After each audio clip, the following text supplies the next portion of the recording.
Tonight, we're going to explore some of the most luminous, powerful, and energetic objects known to exist in the universe.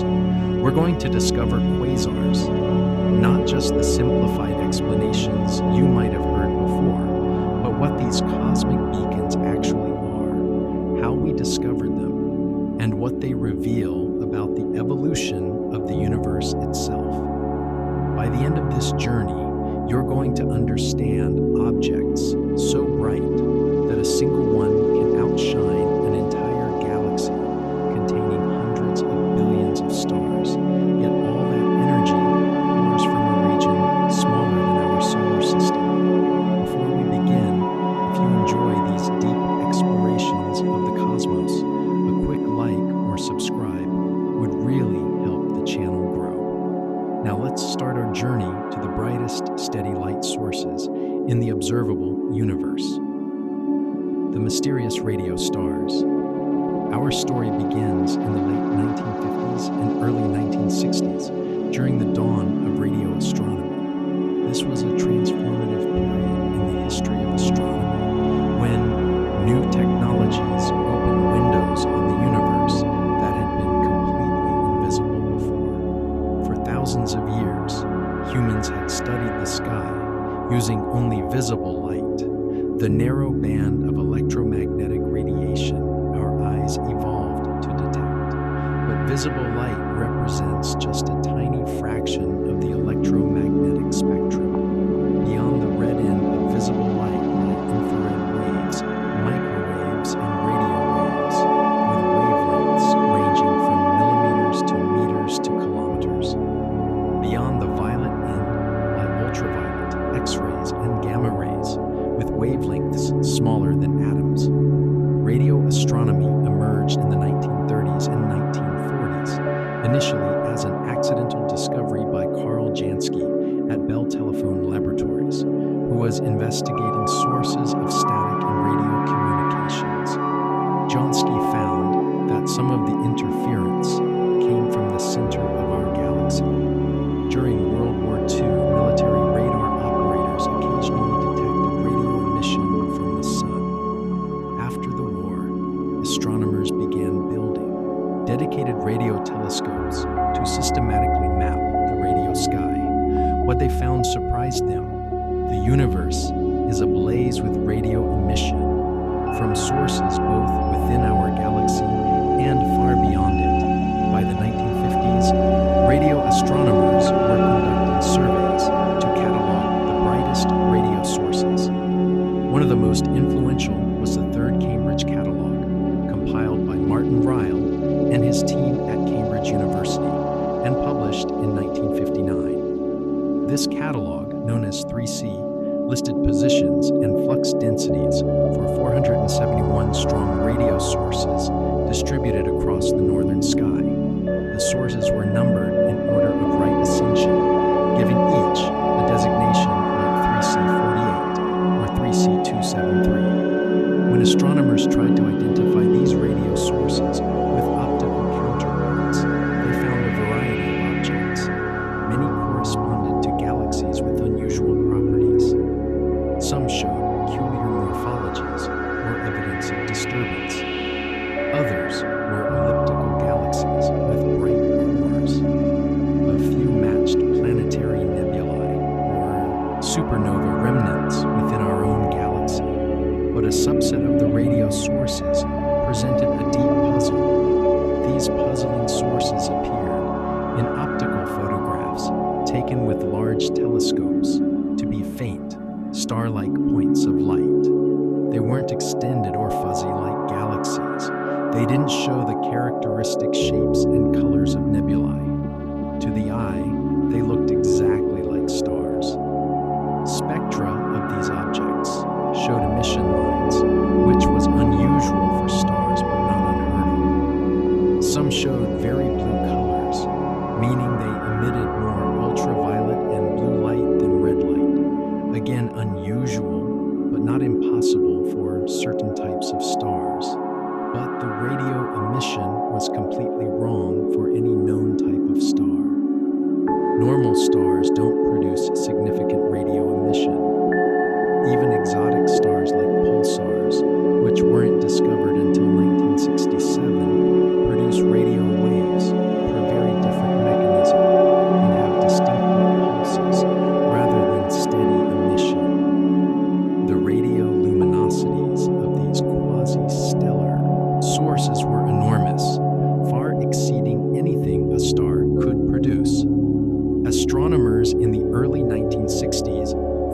genuine mystery.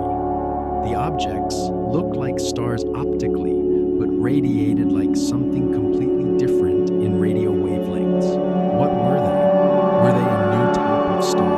Were they foreground objects in our own galaxy masquerading as something else? Or were they something entirely unprecedented? The term quasi-stellar radio sources captured this ambiguity. The objects were quasi-stellar, meaning star-like or star-resembling, but clearly not actually stars. The name acknowledged both what they looked like and the profound uncertainty about what they actually were. In scientific discussions and publications, this cumbersome phrase was soon abbreviated to quasar, a term that would become one of the most famous in all of astronomy. Among the bright radio sources in the third Cambridge catalog, one stood out for its peculiar properties. 3C273, the 273rd source in the catalog, was one of the brightest radio emitters in the sky. Its flux density at radio wavelengths made it easily detectable, even with relatively modest radio telescopes, but pinpointing its exact position was difficult. Radio telescopes in the 1960s typically had low angular resolution, meaning they couldn't precisely determine where, on the sky, a radio source was located. A typical radio observation might localize a source to within an arc minute or several arc minutes, corresponding to several thousand to tens of thousands of light years at the distances of other galaxies. This was far too imprecise to confidently identify an optical counterpart, but astronomers had a clever technique available: lunar occultation. The moon, as it orbits Earth, occasionally passes in front of background radio sources as seen from our planet. When the leading edge of the moon covers a radio source, the radio signal disappears. When the trailing edge uncovers it, the signal reappears. By precisely timing these disappearances and reappearances, and knowing the exact position and motion of the moon at those times, astronomers could determine the radio source's position to within a fraction of an arcsecond. This was orders of magnitude more precise than typical radio observations could achieve. Among the brightest of these mysterious sources was an object catalogued as 3C273, the 273rd entry in the third Cambridge catalog. In 1962, Australian radio astronomers Cyril Hazard, M.B. Mackey, and Albert Shimmons used the Parkes radio telescope to make precise observations of 3C273. They employed a clever technique, watching as the moon passed in front of the radio source. By timing exactly when 3C273 disappeared behind the moon's edge, and when it re-emerged, they could pinpoint its position in the sky with unprecedented accuracy. The occultation observations revealed that 3C273 actually consisted of two components close together: a compact source and what appeared to be a jet extending from it. Armed with this precise position, astronomers at the Palomar Observatory in California could now search for the optical counterpart. They found a star-like object with an apparent magnitude of about 12.9 at exactly the right location. This was bright enough to photograph, though far too faint to see with the naked eye. The object had a peculiar feature. A faint wisp of light seemed to point toward it, like a jet of material streaming from the central point. In December 1962, Martin Schmidt, a Dutch-American astronomer working at Caltech, used the 200-inch Hubble telescope at Palomar Observatory to obtain a spectrum of this mysterious object. The spectrum breaks light into its component wavelengths, revealing dark absorption lines and bright emission lines that correspond to specific chemical elements. By analyzing these spectral lines, astronomers astronomers can determine what an object is made of, how hot it is, and how fast it's moving. When Schmidt developed the photographic plate containing the spectrum of 3C273, he saw several bright emission lines, but he couldn't identify them. The lines didn't match the wavelengths of any known elements at their expected positions. For weeks, the puzzle remained unsolved. Schmidt tried various explanations, but nothing fit the pattern he was seeing. Then, on February 5th, 1963, Schmidt had a revelation. He was sitting in his office after lunch, looking at the spectrum again, when suddenly the pattern clicked. 3 of the bright lines, plus one in the infrared that his colleague J. Beverly O'Keefe had formed a series whose spacing decreased uniformly from red to blue. Schmidt recognized this pattern. It was the Balmer series of hydrogen, the same set of spectral lines that appear in the spectrum of countless stars and nebulae throughout the universe. But there was something profoundly strange. The lines were all shifted toward longer, redder wavelengths. The brightest line in the Balmer series, H alpha, normally appears at 656.3 nanometers in the red part of the visible spectrum. In the spectrum of 3C273, this line appeared in the infrared at a wavelength 15.8% longer than normal. The second line, H beta, usually appears as a cyan color at 486.1 nanometers. In 3C273's spectrum, it was shifted to 563 nanometers, deep in the yellow green. This was a red shift.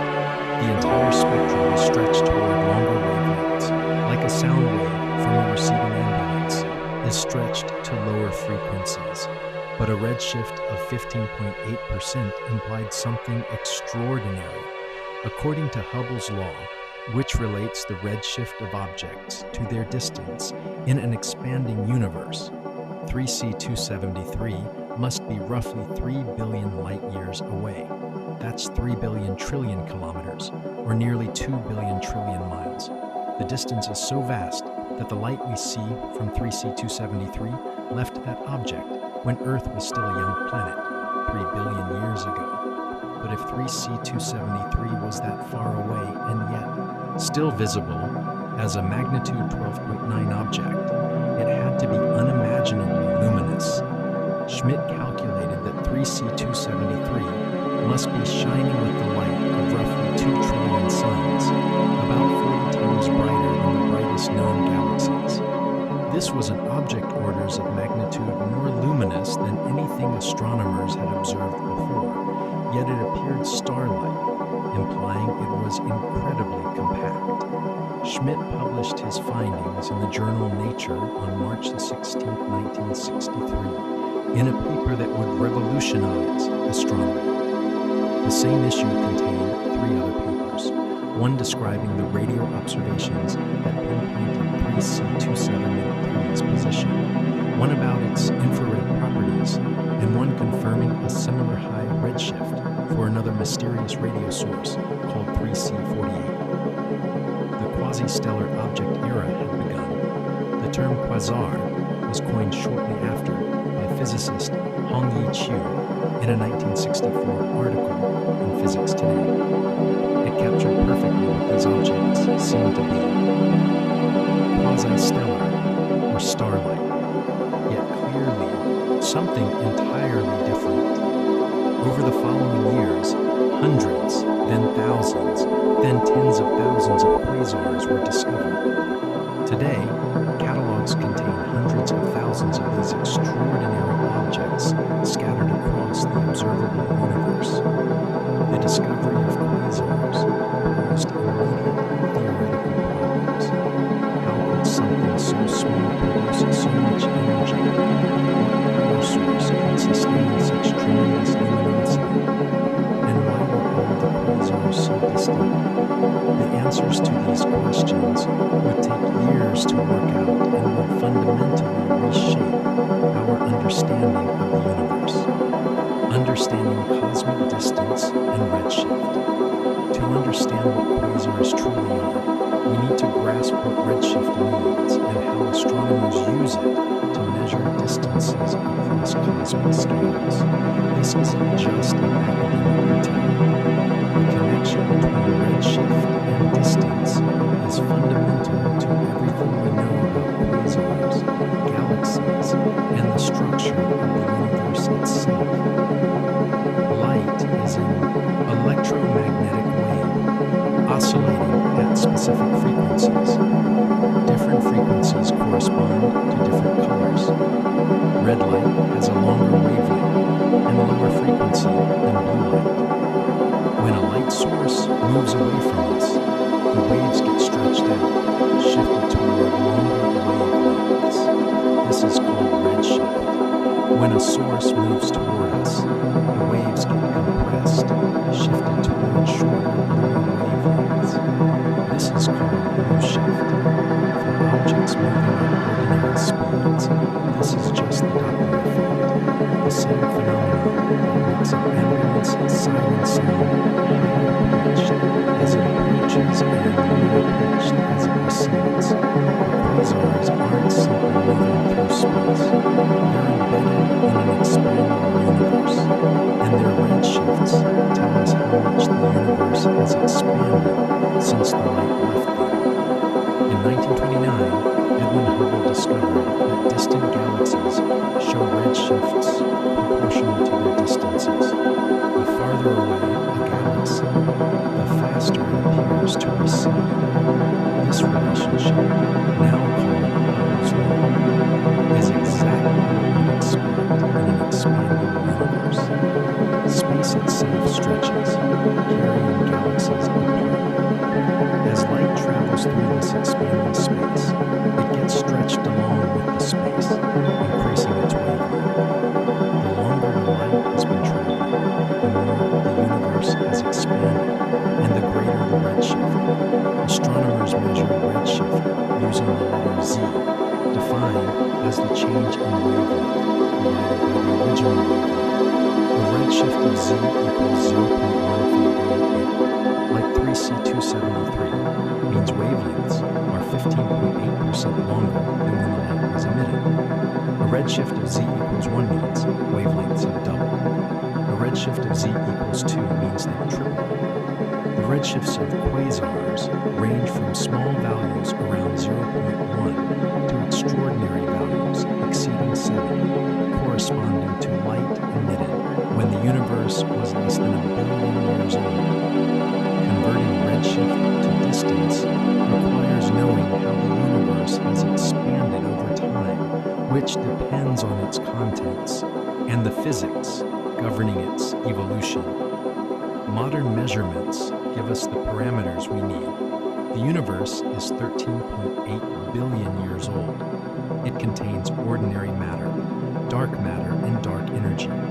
Using these values, we can construct a cosmic distance ladder that tells us how far light has traveled to reach us from objects at different redshifts. 3C273, with its redshift of 0.158, lies roughly 2.4 billion light years away. That's the distance light has traveled through space to reach us, though the object itself is now much farther due to the expansion of the universe during that travel time. The light we see left 3C273 about 2.4 billion years ago, when Earth was in the middle of the Proterozoic eon, and the planet's atmosphere was still being enriched with oxygen from photosynthetic organisms. Other quasars lie much farther. By the 1980s, astronomers were finding quasars with redshifts above 3, corresponding to distances over 11 billion light years. In 2021, astronomers using data from multiple surveys identified a quasar designated J0313-1806 at a redshift of 7.64, corresponding to a time just 670 million years after the Big Bang. The light from this quasar had been traveling for over 13 billion years to reach us. When we observe distant quasars, we're not seeing them as they are now. We're seeing them as they were billions of years ago. we're looking back through time. This concept, called look-back time, is crucial for understanding quasars. The most distant quasars show us the universe when it was young, less than 1 billion years old. Closer quasars show us intermediate epochs. Nearby active galaxies, the quasars' modern descendants, show us the present day. By studying quasars across a range of redshifts, astronomers can trace the evolution of these objects and their host galaxies across cosmic history. The James Webb Space Telescope, launched in December 2021, has revolutionized our ability to study the most distant quasars. Its infrared sensitivity allows it to detect light that has been redshifted from ultraviolet and optical wavelengths into the infrared.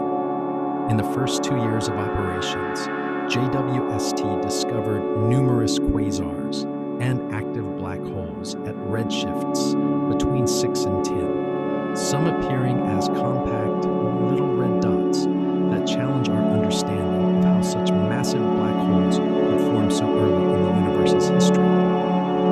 One particularly remarkable discovery is UHC-1, a quasar at a redshift near 10.1, seen just about 470 million years after the Big Bang. This object harbors a supermassive black hole with a mass comparable to its host galaxy's stellar mass, a ratio very different from what we see in the local universe today.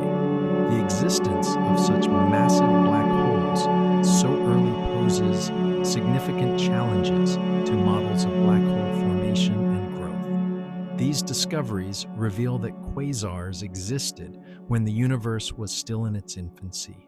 They shone when the first galaxies were forming and the universe was emerging from its dark ages. Understanding how these objects came to be requires us to understand their power source, supermassive black holes. The nature of supermassive black holes. At the heart of every quasar lies a supermassive black hole, an object so dense that not even light can escape from within its event horizon. These aren't the stellar mass black holes formed from collapsing stars at the ends of their lives. Those objects, which result when massive stars explode as supernovae and leave behind a collapsed core, typically contain between 3 and perhaps 100 solar masses. Supermassive black holes are in an entirely different category, containing millions to billions of times the mass of our Sun, all compressed into a region that, while enormous by human standards, is incredibly small compared to the structures these black holes influence. A black hole is fundamentally a region of space-time where gravity has become so intense that the escape velocity exceeds the speed of light. Since nothing, according to our current understanding of physics, can travel faster than light. Nothing that crosses the event horizon, the boundary of no return, can ever escape back to the outside universe. The event horizon is not a physical surface you could touch or bounce off of. Rather, it's a mathematical boundary in space-time, a point of no return, where the flow of space-time itself toward the singularity becomes so strong that even light, moving as fast as physics allows, gets swept inexorably inward. Inside the event horizon lies the singularity, a point, or possibly a ring if the black hole rotates, where our current theories of physics break down completely. According to general relativity, all the black hole's mass is compressed to infinite density at the singularity. Space and time swap roles inside the horizon. Outside the horizon, time is what we move forward through, and space is what we can move around in. Inside the horizon, the singularity becomes as inevitable in your future as tomorrow is outside. You can no more avoid reaching the singularity than you can avoid the passage of time. It's not that you're being pulled somewhere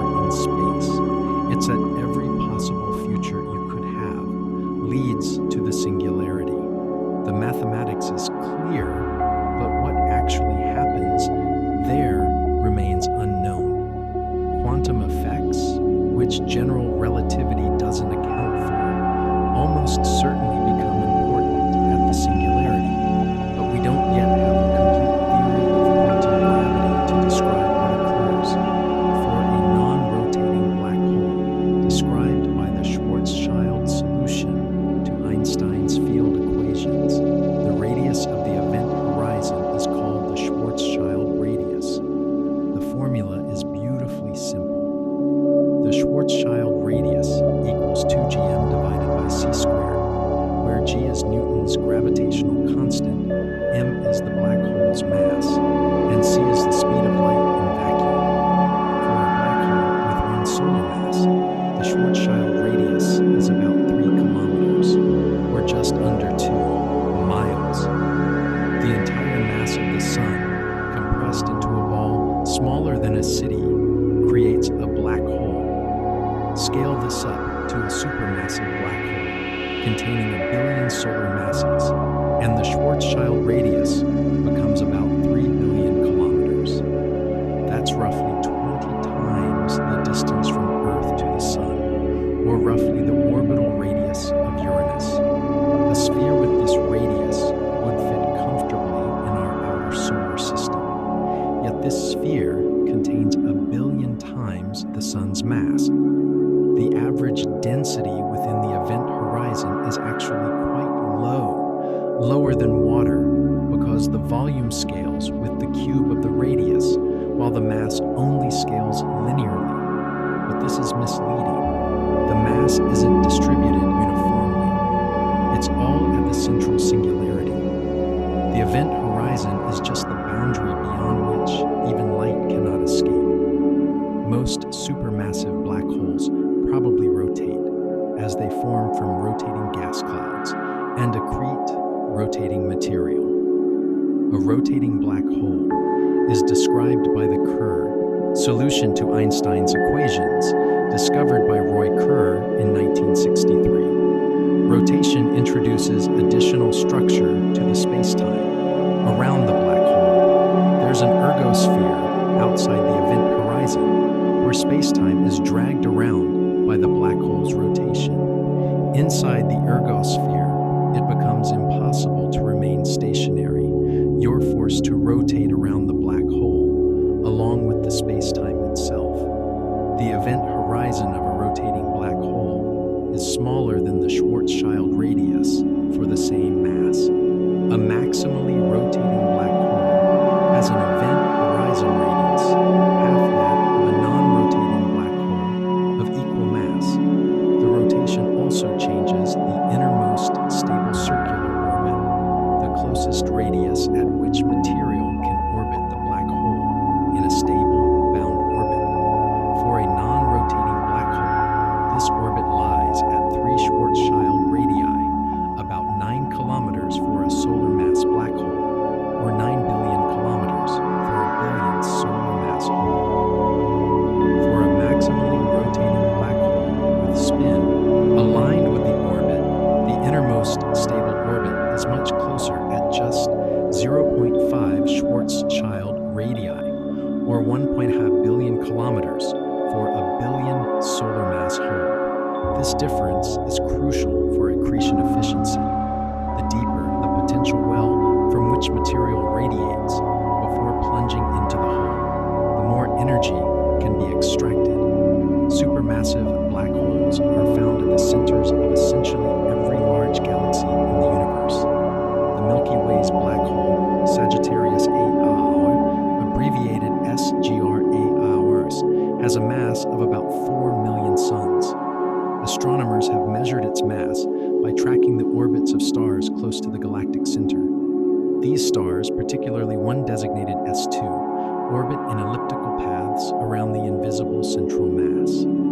S2's orbital period is just 16 years, and its closest approach brings it within about 17 light-hours of the black hole, or about 3 times the Sun-Neptune distance. The speeds these stars reach, up to several percent of light speed, and the precise shapes of their orbits, perturbed by general relativistic effects, confirm that Sagittarius A4 is indeed a black hole with the measured mass. The black hole at the center of the giant elliptical galaxy Messier 87, located about 55 million light-years away in the Virgo cluster, contains approximately 6.5 billion solar masses. This was the first black hole ever directly imaged.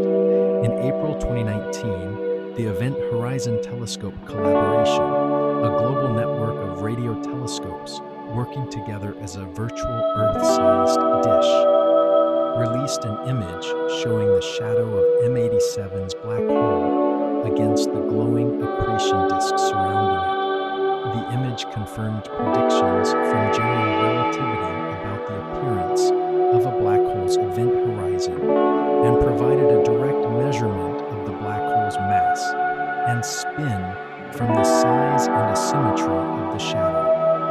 The black holes powering the most luminous quasars can exceed 10 billion solar masses, making them among the most massive individual objects in the universe.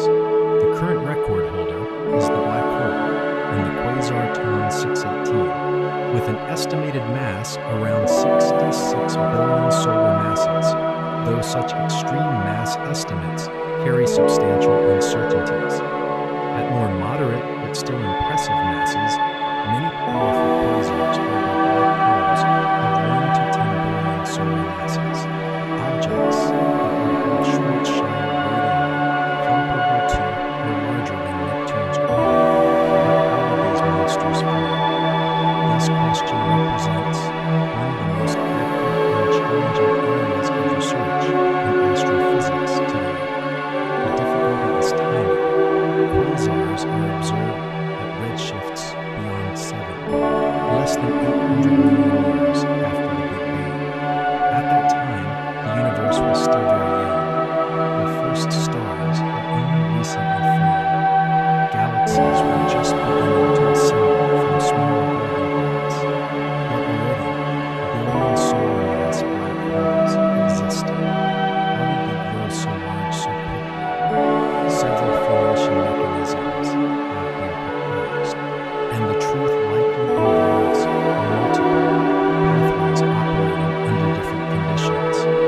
The mechanisms can be broadly divided into light seed scenarios, where black holes start small and must grow rapidly, and heavy seed scenarios where black holes start with substantial mass, giving them a head start.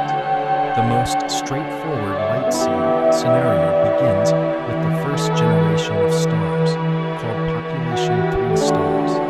These theoretical objects would have formed before population 2, the old metal polar stars in globular clusters, and population 1, the younger metal-rich stars like our Sun. The naming convention is backwards historical, but it's stuck. Based on our understanding of cosmology and stellar physics, population 3 stars would have formed from gas that contained only hydrogen and helium, the primordial elements created in the Big Bang. Without heavier elements to facilitate cooling, the gas couldn't fragment into small pieces as efficiently as it does today. Computer simulations suggest it will instead form massive stars, possibly hundreds of times the Sun's mass. No population 3 star has ever been directly observed, as they would have lived and died billions of years ago, but their existence is strongly implied by the chemical composition of the oldest stars we can see today. When a population 3 star exhausted its nuclear fuel and died, it could leave behind a black hole. If the star was sufficiently massive, it might collapse directly to a black hole without a supernova explosion, retaining most of its mass. This would create a black hole of perhaps 100 to 300 solar masses,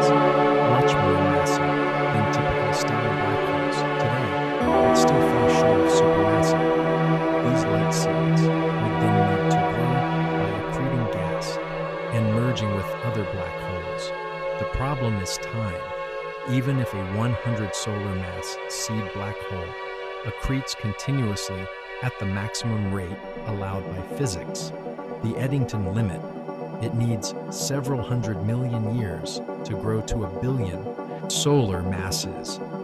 The Eddington limit arises because radiation from accreting matter exerts outward pressure. If the luminosity exceeds a certain threshold, radiation pressure overcomes gravity and pushes gas away, choking off the accretion. For steady spherical accretion, the Eddington luminosity depends only on the black hole's mass. The corresponding Eddington accretion rate determines how fast the black hole can grow. This accretion rate scales with mass, so black holes grow exponentially if they accrete continuously at the Eddington rate. The E-folding time, the time needed for the mass to increase by a factor E, approximately 2.718, is about 45 million years for typical accretion efficiency. Starting with a 100 solar mass seed at redshift 30, corresponding to about 100 million years after the Big Bang, and accreting continuously at the Eddington rate, the black hole would reach about 1 billion solar masses by redshift 7. This just barely works, but it requires continuous accretion at the maximum rate with perfect efficiency for hundreds of millions of years. Any interruption in the fuel supply, any period of sub-Eddington accretion, any feedback that heats or expels the surrounding gas, and the black hole won't reach the required mass in time. This seems implausibly fine-tuned, suggesting light seeds alone probably can't explain all high redshift quasars.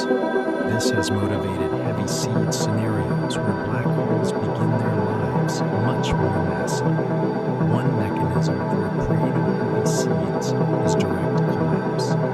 Under certain specific conditions, a massive gas cloud in the early universe would collapse directly into a black hole without first forming stars.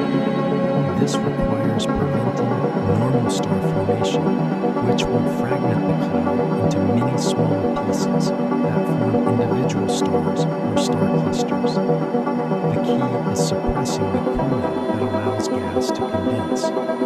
Normally, molecular hydrogen forms in gas clouds and cools them through a molecular line. Emission, allowing the cloud to collapse and fragment.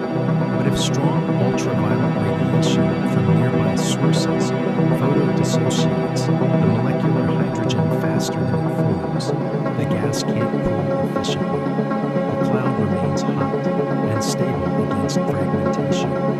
If the cloud is massive enough and continues to accumulate gas, it can eventually become gravitationally unstable as a whole and collapse directly to a black hole.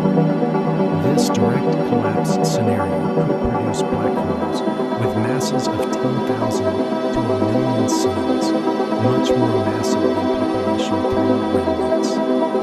The conditions for direct collapse are specific but not unreasonably rare. You need a halo massive enough to accumulate substantial gas, but not so massive that it has already formed many stars. You need nearby sources of strong ultraviolet radiation to suppress molecular hydrogen formation, but not so close that they strip away all the gas. Computer simulations suggest that in a representative cosmic volume, a small but significant fraction of halos could meet these conditions. Direct collapse might account for a population of intermediate mass black hole seeds that serve as progenitors for supermassive black holes. Recent theoretical work has explored even more exotic possibilities. Supermassive dark stars represent one intriguing scenario. These hypothetical objects would form when dark matter particles collect at the center of a protostar. If the dark matter consists of particles that can annihilate when they meet, producing energy, this annihilation could power the star, inflating it to enormous size while preventing gravitational until a supermassive dark star could reach masses of hundreds of thousands or even millions of suns, all powered by dark matter annihilation.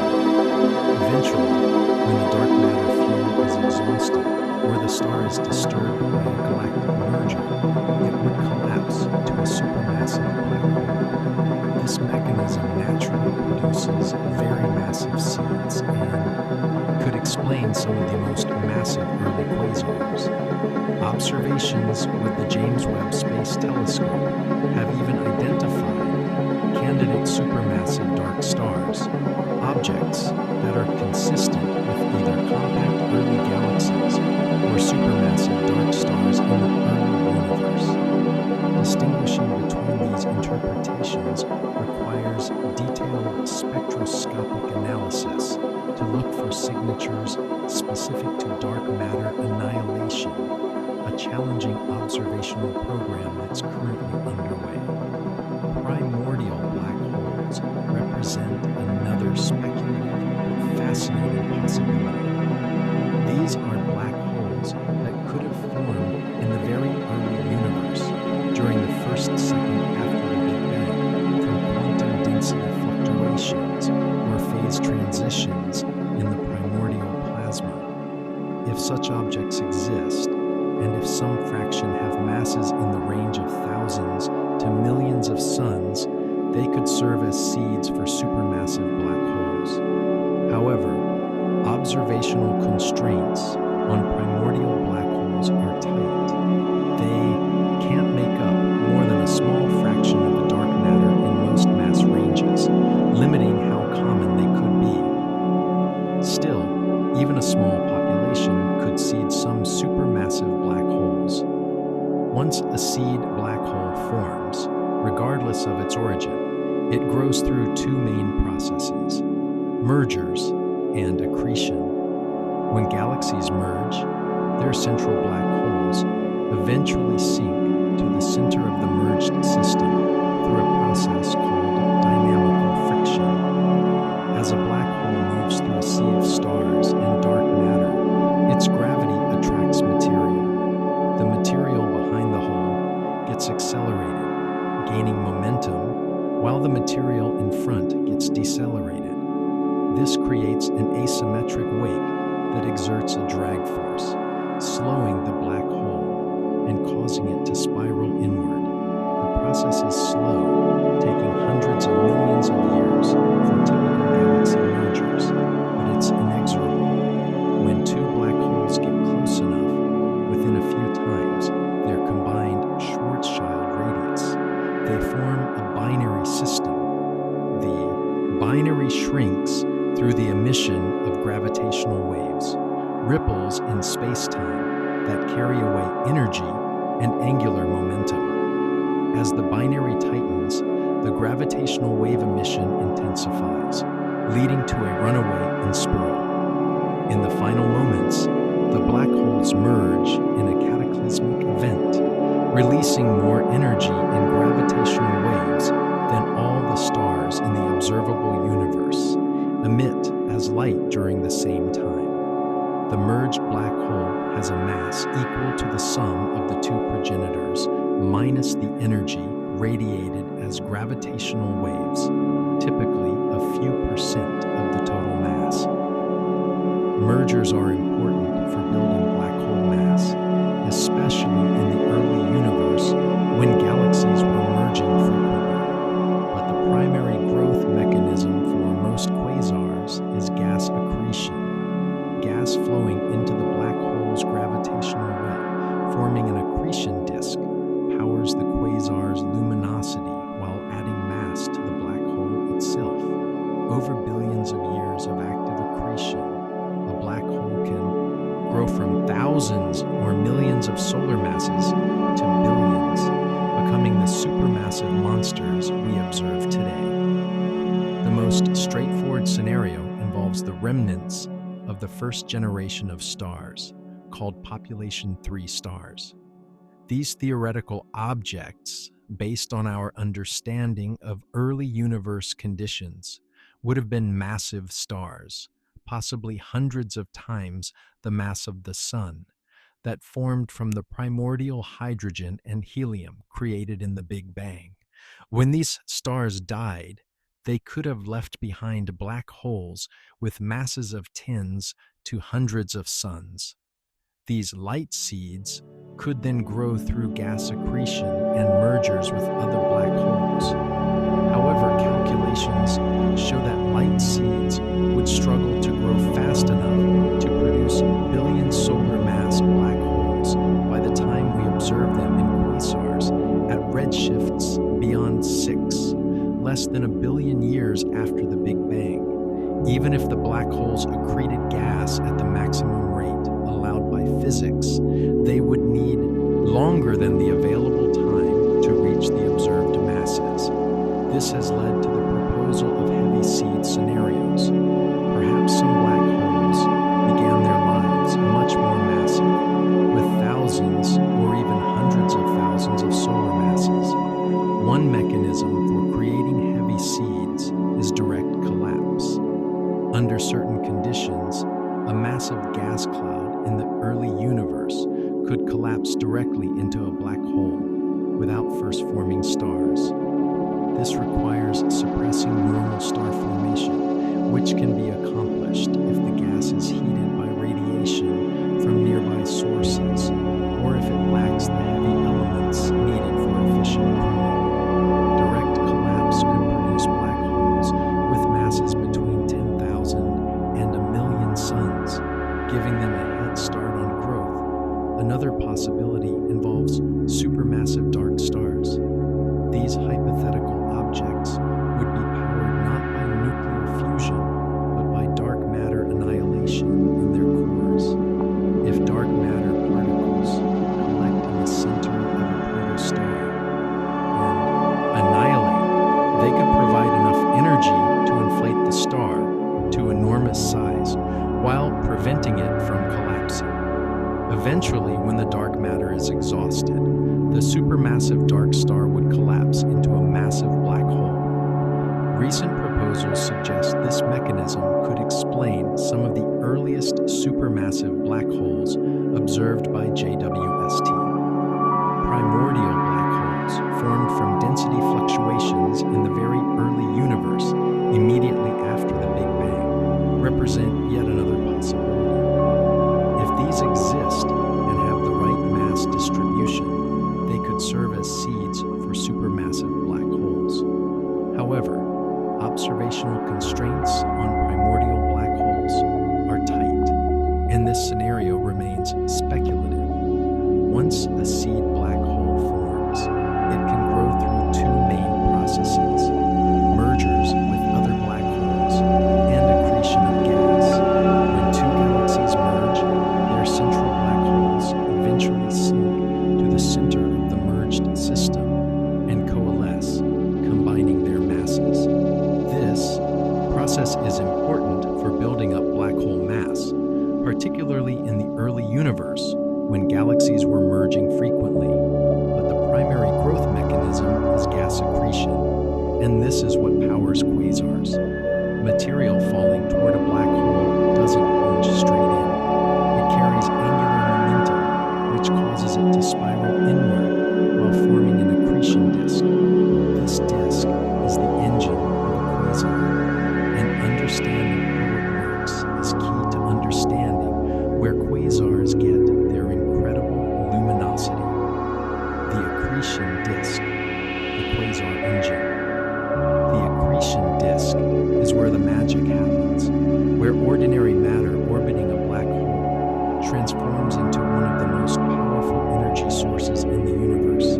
It's where gravitational potential energy converts into radiation, where a relatively small amount of infalling matter produces the luminosity of hundreds of billions of stars, outshining entire galaxies, while occupying a region no larger than our solar system. Understanding accretion disks requires understanding some fundamental physics about how matter behaves near black holes, how energy can be extracted from gravity, and how magnetic fields shape the flow of plasma in extreme environments.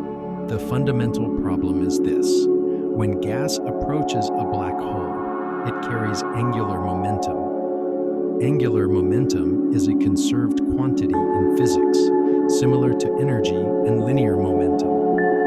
An object in orbit has angular momentum proportional to its mass, its orbital speed, and its distance from what it's orbiting around. For the gas to fall into the black hole, it must somehow lose most of this angular momentum. The gas can't simply spiral straight inward while maintaining its angular momentum, because that would require it to spin faster and faster as it approaches the black hole. Eventually, it would have to be spinning faster than the speed of light, which is impossible. Instead, the angular momentum must be transported outward through the gas, allowing the inner material to spiral inward, while the outer material moves slightly outward or maintains its distance. This is where the disk comes in. When gas with angular momentum falls toward a black hole, it doesn't plunge straight in. Instead, it settles into a rotating disk, flattened by the same process that flattens pizza dough when you spin it. Material in the disk orbits the black hole, with inner regions moving faster than outer regions according to Kepler's laws. The disk extends from the innermost stable circular orbit just outside the event horizon, outward to distances that can be thousands or even millions of times the Schwarzschild radius, depending on how much material is available and how it was delivered to the black hole. The critical question is, how does material in the disk lose angular momentum? In a perfectly smooth, laminar disk with no friction or viscosity, material would orbit forever without spiraling inward. But real disks are turbulent. They have internal friction that allows adjacent rings of material to exchange angular momentum. Material at smaller radii transfers some angular momentum to material at larger radii. This causes the inner material to spiral slowly inward, while the outer material spirals slowly outward or remains at roughly constant radius. The result is a gradual inward drift of material through the disk, eventually crossing the innermost stable orbit and falling into the black hole. For decades, the physical mechanism producing this effective viscosity remained uncertain. In the early 1970s, Soviet astrophysicists Nikolai Shapiro and Rashid Sunyaev developed a theoretical framework for thin accretion disks. Unable to derive the viscosity from first principles, they parameterized it with a dimensionless quantity called alpha, representing the ratio of viscous stress to pressure in the disk. The Shapiro-Sunyaev alpha disk model became the standard framework for understanding accretion disks, widely used despite the uncertainty about what determined alpha's value. The answer came from understanding magnetohydrodynamics, the physics of electrically conducting fluids moving through magnetic fields. In the late 1980s and early 1990s, theorists, including Stephen Balbus and John Hawley, showed that accretion disks are naturally unstable to an instability driven by magnetic fields threading the disk. This magnetorotational instability causes the disk to develop turbulence. Regions of plasma at different radii, connected by magnetic field lines, exchange angular momentum through magnetic tension and pressure. The resulting magnetohydrodynamic turbulence provides the effective viscosity that allows accretion to proceed. Computer simulations of magnetohydrodynamic turbulence in accretion disks have confirmed this picture. The simulations show chaotic, turbulent flows with tangled magnetic fields. The effective alpha parameter that emerges from these simulations typically falls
quasars. At such extreme temperatures, the disk radiates primarily in the ultraviolet. The peak of the thermal emission falls at wavelengths around 100 to 200 nanometers in the far ultraviolet. When we observe quasars at high redshift, this ultraviolet emission gets shifted into optical wavelengths, making it accessible to ground-based telescopes. For low redshift quasars visible in the local universe, studying the ultraviolet emission requires space-based telescopes, like the Hubble Space Telescope or the now-retired International Ultraviolet Explorer. Farther out in the disk, temperatures decrease. At intermediate radii, temperatures of a few thousand to 10,000 Kelvin produce optical emission. The outer disk, extending to large radii, may have temperatures of only a few hundred Kelvin, radiating primarily in the infrared. The combination of all these temperature zones creates the characteristic spectral energy distribution of a quasar, strong in the ultraviolet, significant in the optical, extending into the infrared, and often showing additional features from other components, like the dusty torus and scattered light. The efficiency with which accretion converts mass into energy is truly remarkable, exceeding anything else in nature except matter-antimatter annihilation. For a non-rotating Schwarzschild black hole, the theoretical maximum efficiency is about 5.7%. This means that if you drop 1 kilogram of matter onto a non-rotating black hole from infinity, allowing it to radiate away its energy as it spirals in, roughly 57 grams of that kilogram gets converted to energy before the rest crosses the event horizon. Using Einstein's famous relation E equals mc squared, this corresponds to an energy release of about 5 times 10 to the 18 joules, equivalent to more than 1 billion tons of TNT. For a rapidly rotating black hole, described by the Kerr metric rather than the Schwarzschild metric, the efficiency can be much higher. A maximally rotating black hole has an innermost stable circular orbit that lies much closer to the event horizon than for a non-rotating hole. Material can spiral inward to smaller radii, deeper into the gravitational potential well, before it's forced to plunge across the horizon. This allows more energy to be extracted. The theoretical maximum efficiency for a maximally rotating black hole reaches about 42%. Almost half the rest mass energy of the infernal material can be radiated away before it crosses the event horizon.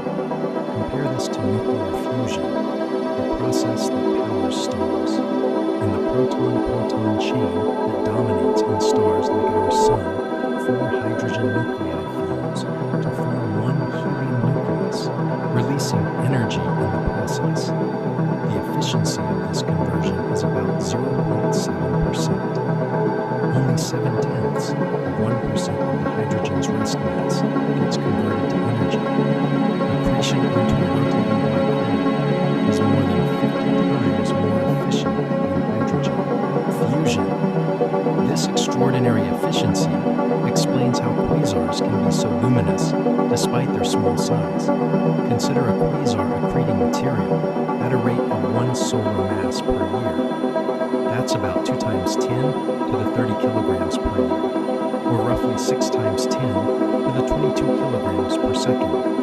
If 10% of this mass gets converted to energy, the power output is about 5 times 10 to the 39 watts, or 5 times 10 to the 46 ergs per second.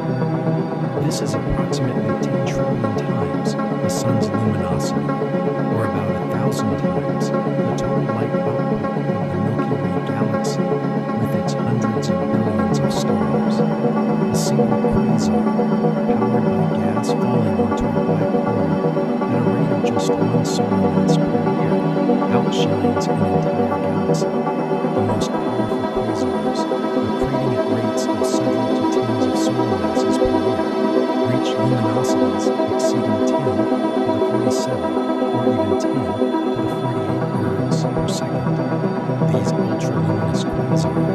are among the most powerful steady energy sources in the high observable universe. Only certain transient phenomena, like supernovae at peak brightness or gamma ray bursts during their most intense flashes, can briefly exceed quasar luminosities. But there's a limit to how fast a black hole can accrete. When matter falls toward the black hole and radiates, the radiation exerts an outward pressure on the infalling gas. If the radiation is too intense, it can overcome gravity and push the gas away. The balance point between gravitational attraction and radiation pressure defines the Eddington limit. For a black hole of a given mass, there's a maximum luminosity it can sustain through steady accretion, called the Eddington luminosity.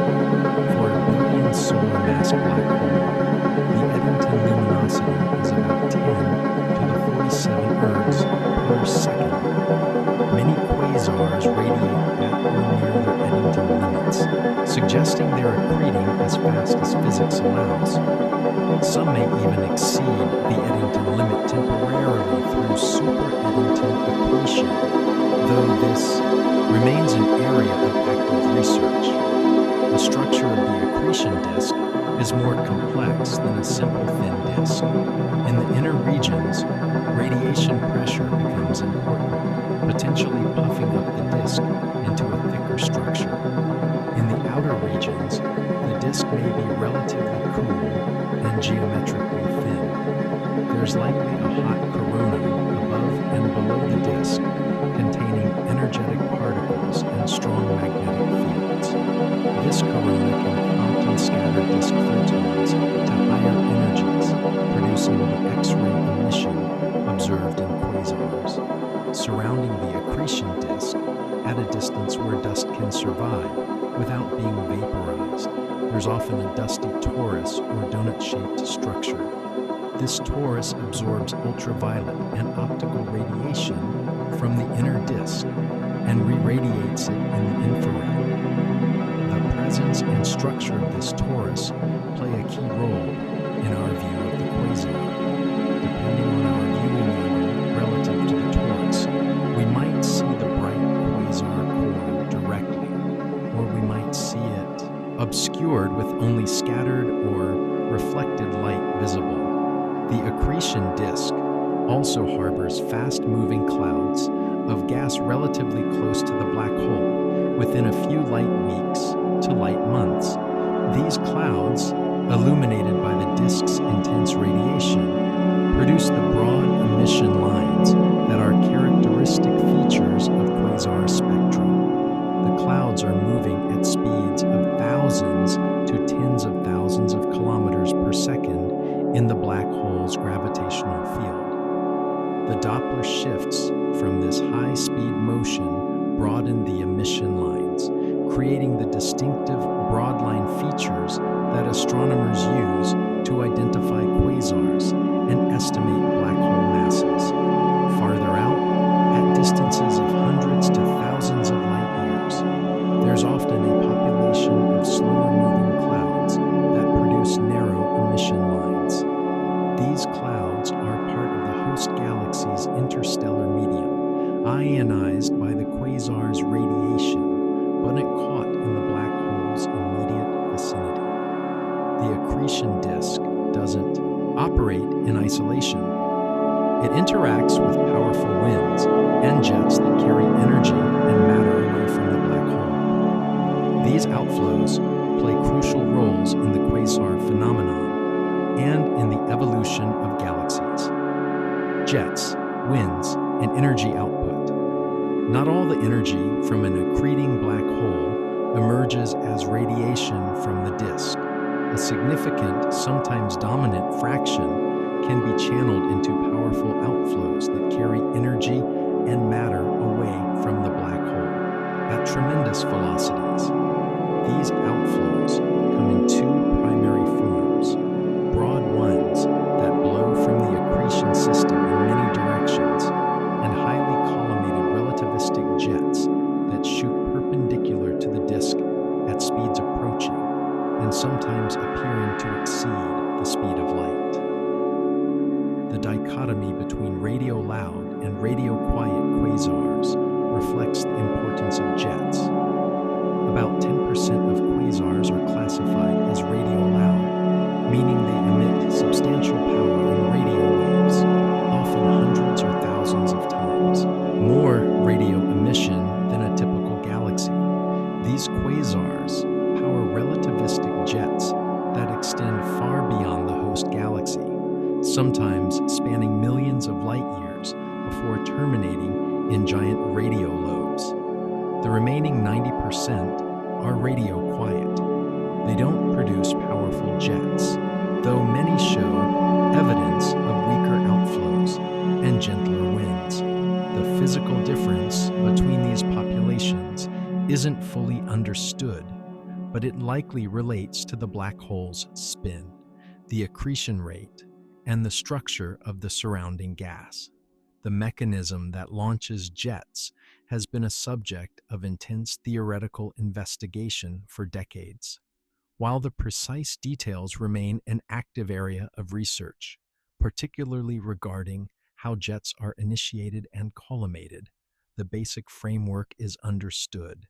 Jets arise from the interaction between magnetic fields, rotation, and the intense gravity near the black hole. Two theoretical frameworks, both proposed in the 1970s and named after the physicists who developed them, describe how jets can be powered. The Blanford-Znajek mechanism, proposed by Roger Blanford and Roman Znajek in 1977, extracts energy directly from a rotating black hole. This sounds paradoxical since black holes are supposed to be regions from which nothing can escape.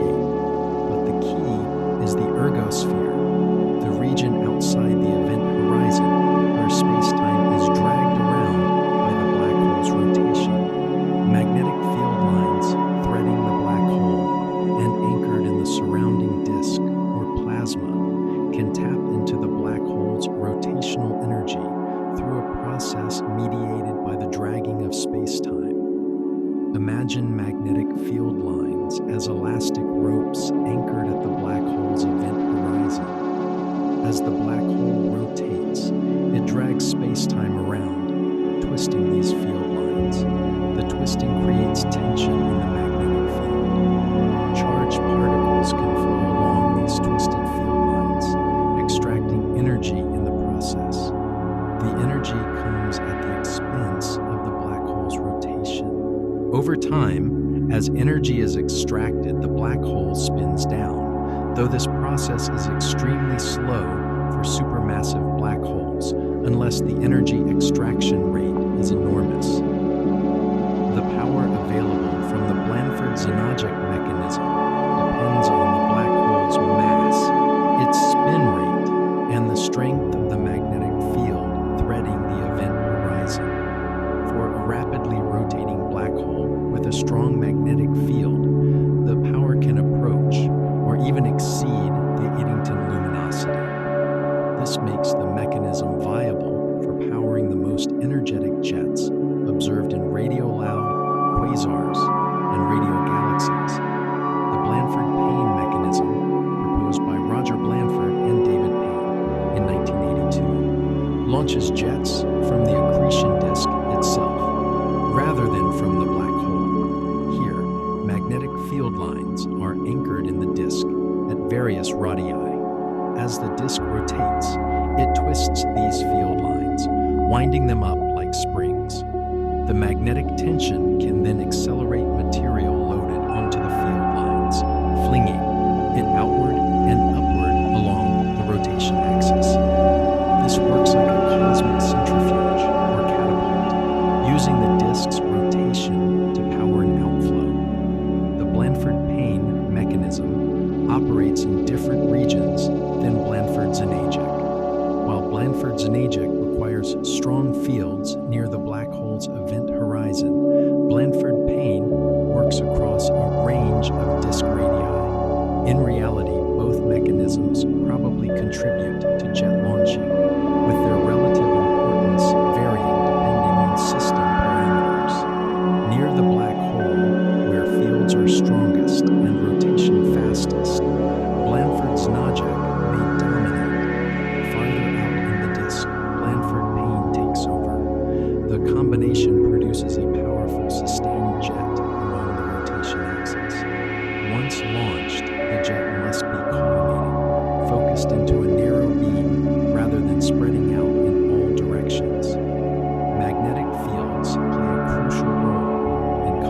motion as well. The jet carries a strong magnetic field aligned roughly along its direction of motion. This field exerts a hoop stress, a magnetic pressure that confines the jet and prevents it from expanding radially. Think of it like a magnetic nozzle that keeps the jet narrow. As the jet travels outward, it can also be collimated by pressure from the surrounding gas, especially if the jet punches through a dense environment. The combination of magnetic forces and external pressure sculpts the jet into the narrow, well-defined structures we observe. The composition of jets remains somewhat uncertain. They clearly contain plasma, a mixture of charged particles, based on theoretical models and indirect observational evidence. This plasma could be dominated by electrons and positrons, matter and antimatter particles with equal mass but opposite charge. Electron-positron pairs can be created in abundance near black holes where photon energies are high. Alternatively, jets could contain a significant fraction of protons and heavier ions, making them more matter-dominated. The composition affects how the jet radiates and how it interacts with surrounding material. This suggests that electron-positron jets would be lighter and more radiatively efficient, while proton-rich jets would carry more kinetic energy per particle. The bulk velocity of jet material can be astonishing. In the most powerful radio-loud quasars, the plasma travels at 95 to 99.5% of the speed of light. At these velocities, relativistic effects become crucial. The jet material experiences significant time dilation and length contraction. More importantly for observers, the jet's emission gets beamed forward through a relativistic effect called Doppler boosting. When a jet moves toward us at relativistic speed, the radiation it emits gets concentrated into a narrow cone pointing in the direction of motion. This makes the approaching jet appear much brighter than it would if viewed from the side. The Doppler factor, which quantifies this effect, depends on the jet's bulk speed and the viewing angle. For a jet moving at 99% of light speed viewed nearly head-on, the Doppler factor can exceed 10 or even 20, making the jet appear tens or hundreds of times brighter than its intrinsic luminosity. This explains blazars.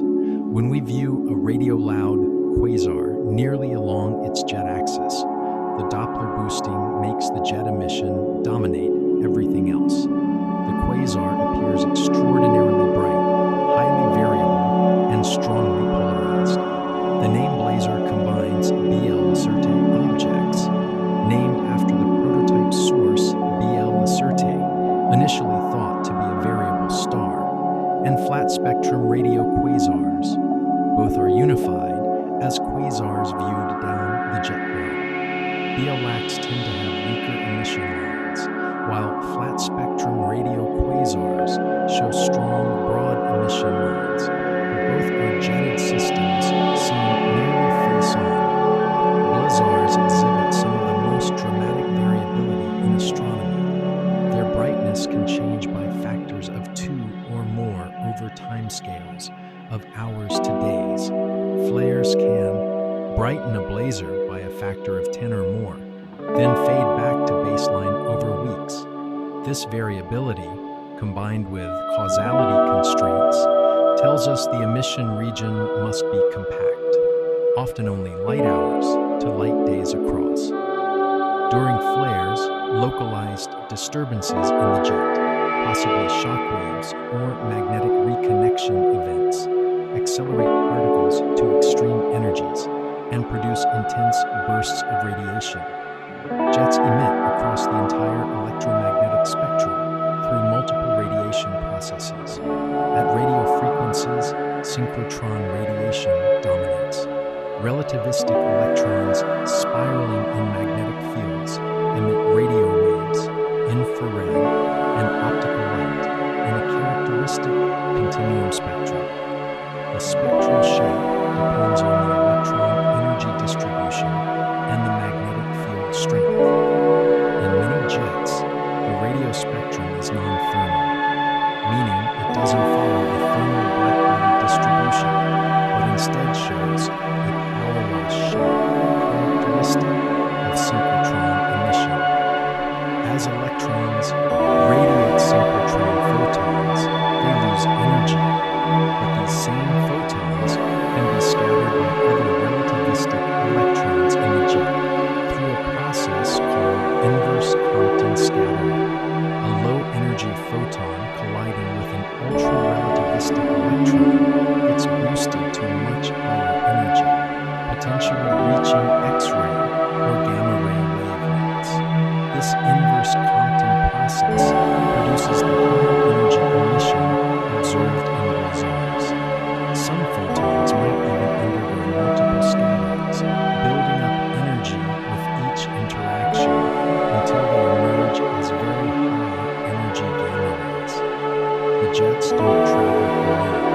They eventually interact with the surrounding medium, whether that's the interstellar medium of the host galaxy or the intergalactic medium beyond.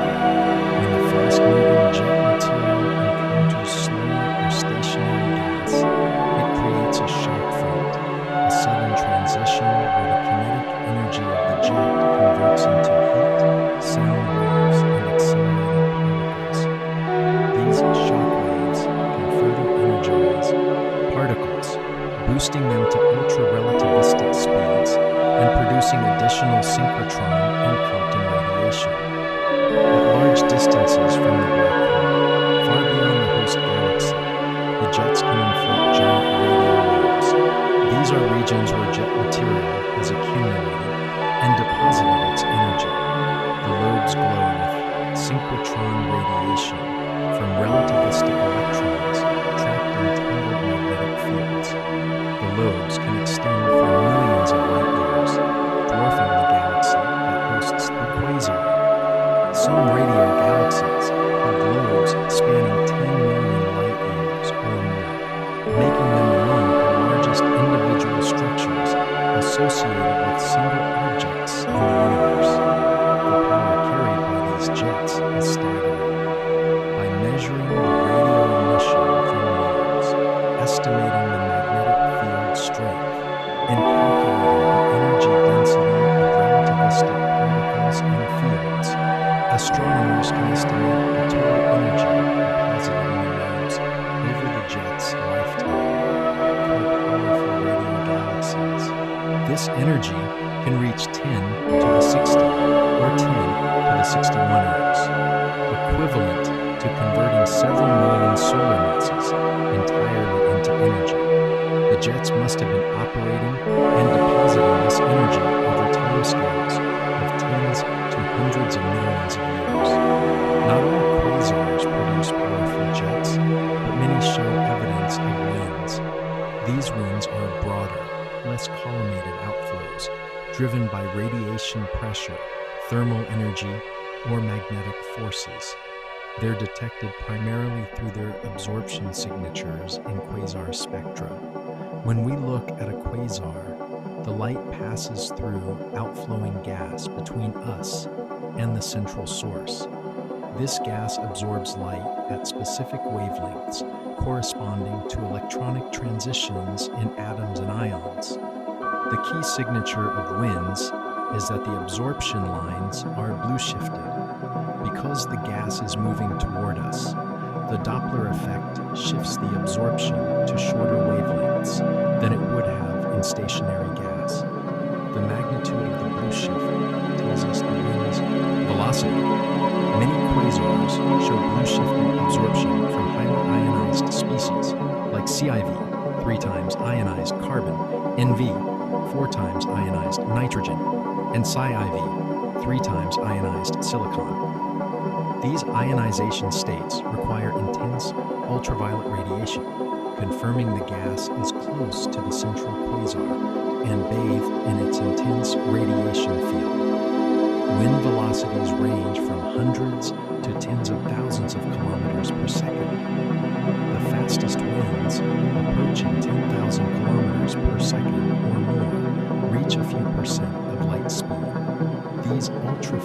outflows, seen particularly in X-ray absorption lines from highly ionized iron and other heavy elements, carry enormous kinetic power. When this wind slams into the surrounding interstellar medium at thousands of kilometers per second, it delivers a tremendous amount of energy and momentum.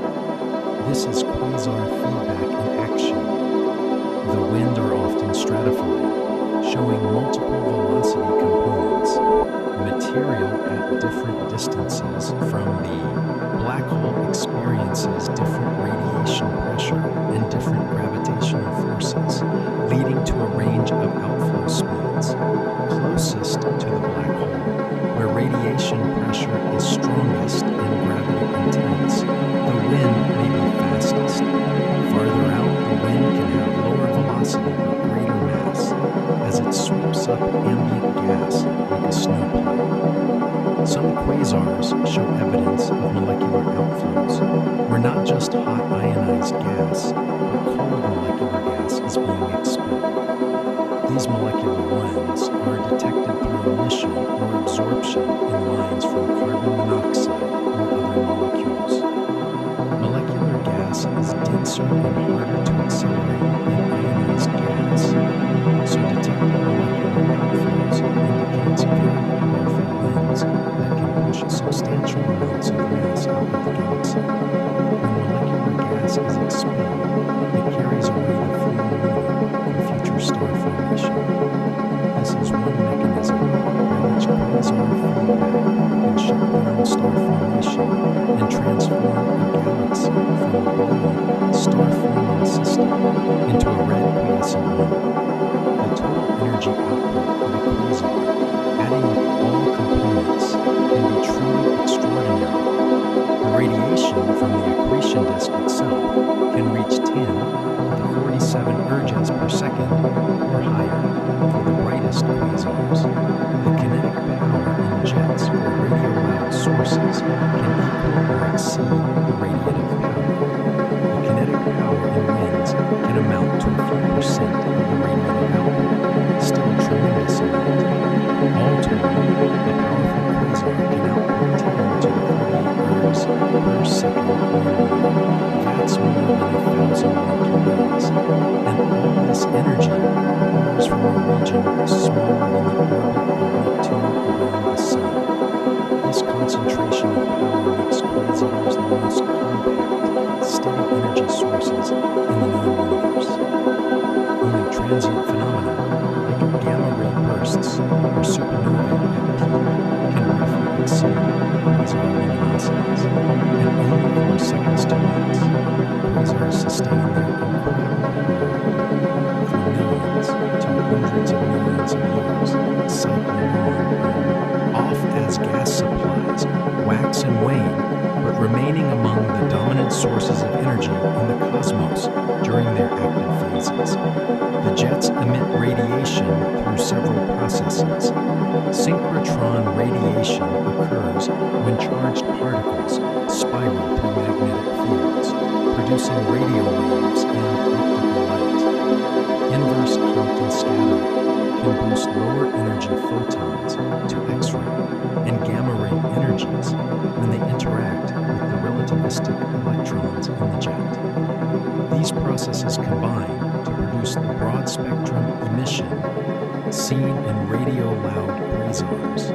When viewed from different angles, the same type of object can appear very different due to relativistic beaming. If a jet points nearly toward us, its emission gets boosted in brightness and shifted to higher frequencies, making the source appear extraordinarily luminous. These face-on jets are called blazars, and they're among the most variable and energetic objects in the sky. If we view the jet from the side, we see radio lobes, where the jet has slammed into intergalactic gas and deposited its energy. If the jet points away from us, the emission is dimmed and shifted to lower frequencies. This unification scheme explains the diversity of quasar and radio galaxy appearances as viewing angle effects on these jets is staggering. Some powerful radio galaxies have jets that have deposited upwards of 10 to the 61 ergs into the surrounding medium over their lifetimes, equivalent to converting several million solar masses into pure energy. The jets can extend for millions of light years, eventually terminating in enormous radio lobes that glow with synchrotron emission from energetic particles trapped in tangled magnetic fields. But jets represent only one form of quasar outflow. Many quasars, particularly the radio-quiet majority, show evidence of powerful winds blowing from the accretion disk region. These winds can carry mass at rates comparable to the accretion rate, and they achieve velocities of thousands of kilometers per second. The winds reveal themselves through blue-shifted absorption lines in quasar spectra. When we look at a quasar, we see light from the background source passing through outflowing gas closer to us. This gas absorbs light at specific wavelengths corresponding to its composition. Because the gas is moving toward us, the absorption lines are blue-shifted, appearing at shorter wavelengths than they would in stationary gas. Studies of these absorption features show that quasar winds can be stratified, with material at different distances from the black hole traveling at different speeds. Some winds are line-driven, accelerated by radiation pressure on spectral lines, similar to the winds from hot stars. Others may be thermally driven, heated by X-rays from the disk corona until the gas escapes the black hole's gravitational pull.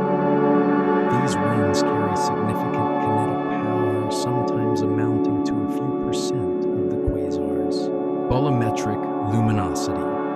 When the winds slam into the interstellar medium of the host galaxy, they can heat the gas, compress it, or even expel it from the galaxy entirely. This process, called AGN feedback, where AGN stands for active galactic nucleus, plays a crucial role in galaxy evolution. The total energy output of a quasar, adding up radiation from the accretion disk, energy in jets, and kinetic energy in winds, can exceed 10 to the 47 or even 10 to the 48 orgies per second for the most powerful sources. This is more than 1,000 galaxies like the Milky Way put together, and all this energy flows from a region smaller than the orbit of Neptune, making quasars the most compact powerhouses in the known universe. The luminosity of a quasar can fluctuate on timescales from hours to years, providing insights into the structure of the central engine. When the accretion rate changes, perhaps due to instabilities in the disk or the arrival of new material from the host galaxy, the quasar's brightness responds. Because light travels at a finite speed, the region producing the variability must be smaller than the light travel time multiplied by the speed of light.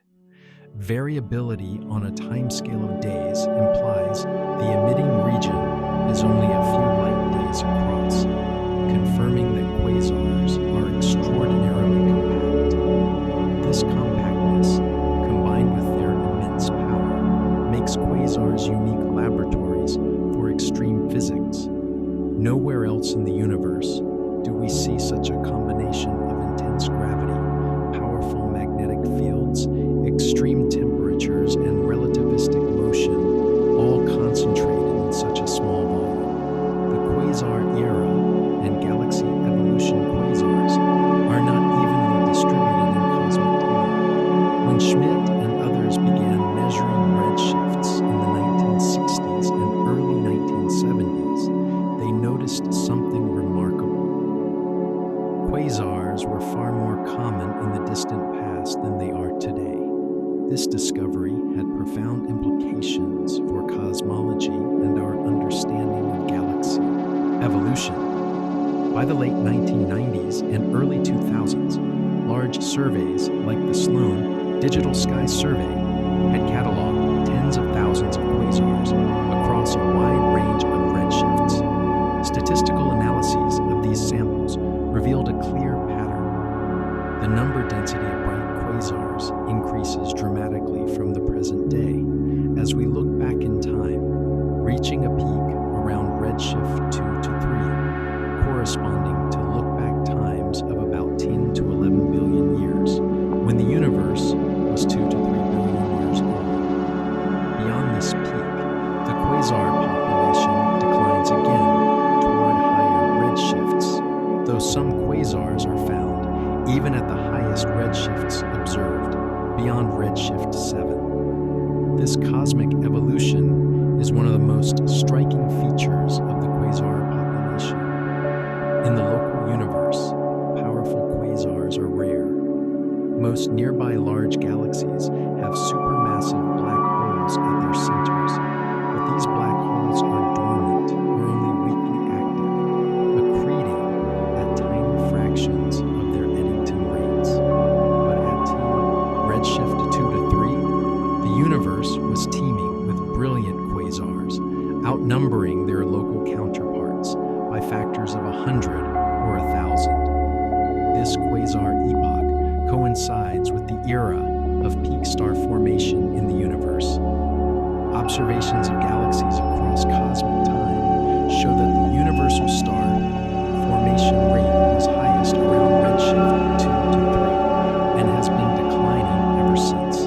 The correlation between quasar activity and star formation is not accidental. Both phenomena are fueled by gas, and both play roles in the formation and evolution of galaxies. The connection becomes clear when we look at the properties of quasar host galaxies. These galaxies tend to be massive, with large stellar populations and ongoing star formation. Many show signs of recent galaxy mergers or interactions. When two galaxies collide and merge, tidal forces funnel gas toward the centers of both galaxies. This gas can trigger intense starbursts, forming new stars at rates of hundreds or thousands of solar masses per year. It can also feed the central supermassive black holes, igniting quasar activity. The evolution of quasars over cosmic time traces the growth history of supermassive black holes. The total amount of energy radiated by quasars over the history of the universe, integrated over all redshifts, corresponds to the growth of black hole mass that we observe in nearby galaxies today. By summing up the light output from all quasars over all time and dividing by the efficiency of mass to energy conversion, we can estimate how much mass fell into black holes. This matches remarkably well with the mass we see in supermassive black holes in the local universe, providing strong evidence that quasars represent a phase in the growth of these objects. But quasars don't just grow their black holes, they also affect their host galaxies through a process called feedback. The radiation, winds, and jets from quasars inject enormous amounts of energy into the surrounding gas. This energy can heat the gas, preventing it from cooling and forming stars. It can drive powerful outflows that expel gas from the galaxy entirely, removing the fuel for both star formation and black hole growth. This feedback is believed to be one of the key mechanisms that shuts down star formation in massive galaxies, transforming them from blue, star-forming systems into red, quiescent ellipticals. Evidence for quasar feedback comes from multiple sources. Observations of quasar winds show that they carry substantial kinetic power, sometimes amounting to a few percent of the quasar's volumetric luminosity. This is comparable to or exceeds the energy input from supernovae in the host galaxy, making quasar winds a significant energy source. Spectroscopic studies reveal gas outflowing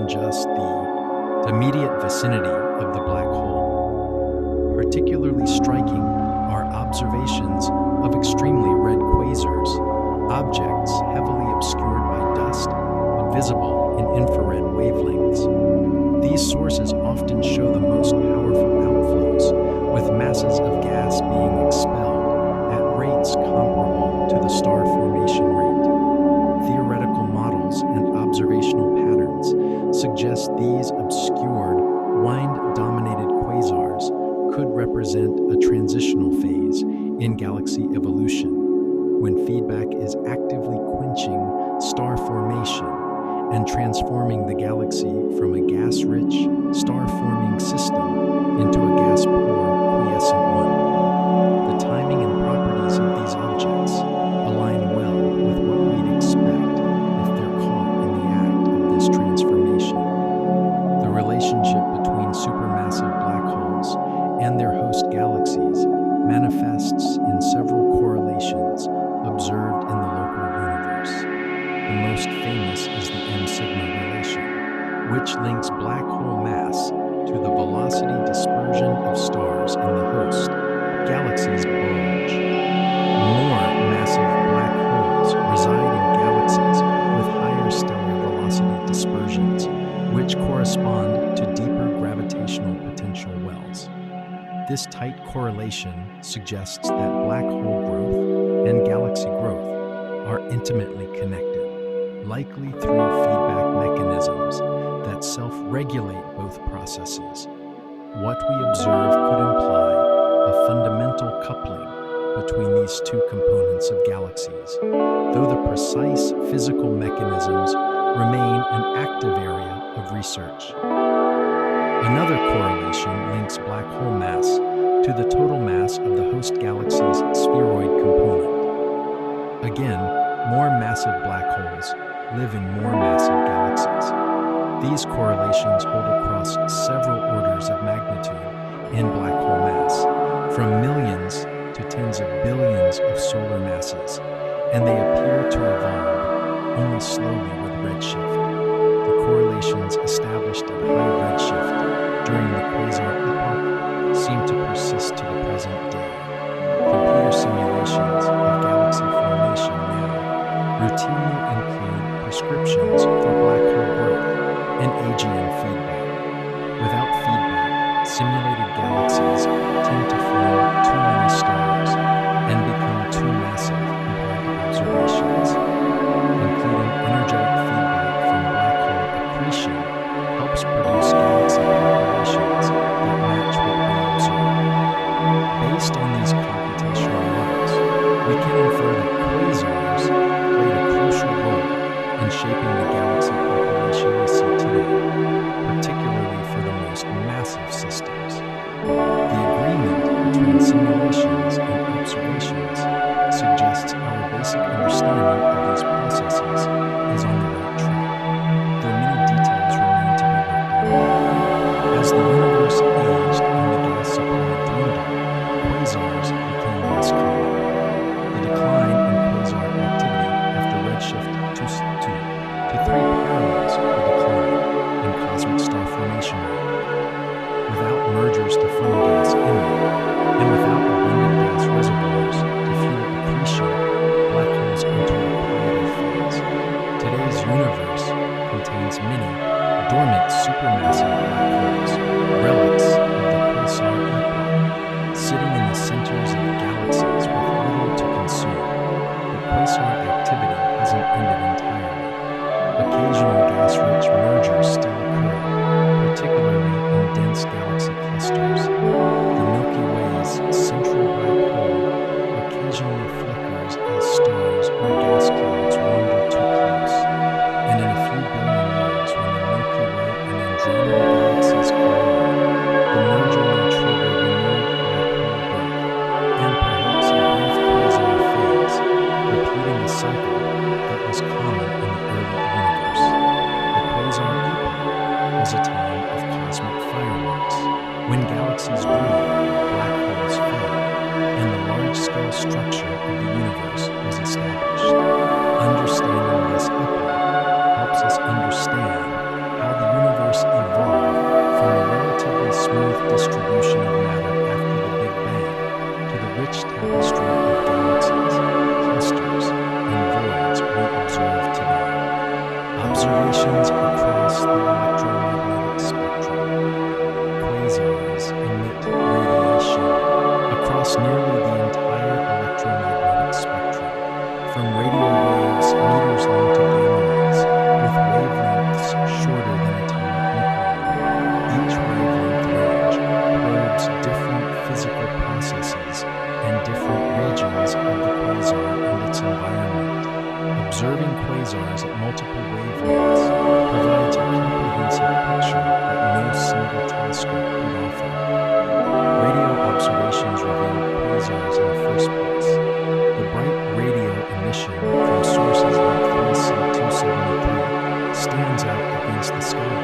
making these objects detectable even at great distances. Radio emission traces several components of quasars. Synchrotron radiation from relativistic electrons spiraling through magnetic fields produces radio waves throughout the jets and lobes. This emission can be mapped using radio interferometry, combining signals from multiple dishes to achieve very high angular resolution. The Very Large Array in New Mexico and the Very Long Baseline Array spanning the globe have mapped the jet structures of numerous quasars, revealing the intricate details of how plasma flows from the central engine to the extended lobes.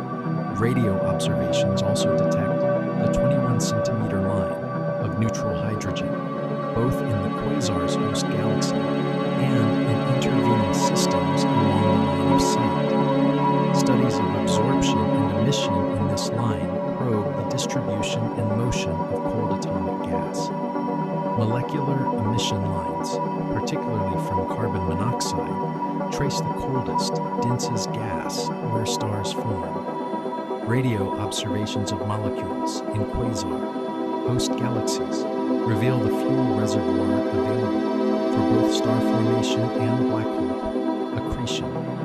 Moving to shorter wavelengths, infrared observations penetrate the dust that obscures many quasars in optical light. Warm dust, heated by the quasar's ultraviolet radiation, glows brightly in the mid-infrared. The dusty torus surrounding the accretion disk produces a characteristic infrared excess, with peak emission around wavelengths of 10 to 30 microns. Observations with the Spitzer Space Telescope and now the James Webb Space Telescope map this emission, revealing the structure and temperature distribution of the dusty material. JWST's infrared sensitivity has been transformative for studying high redshift quasars.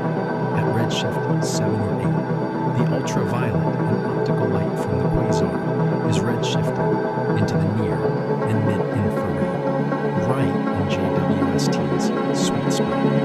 The telescope can detect faint quasars that were invisible to previous instruments, expanding our census of the most distant active black holes. JWST can also resolve the host galaxies of these distant quasars, measuring their stellar masses, star formation rates, and morphologies.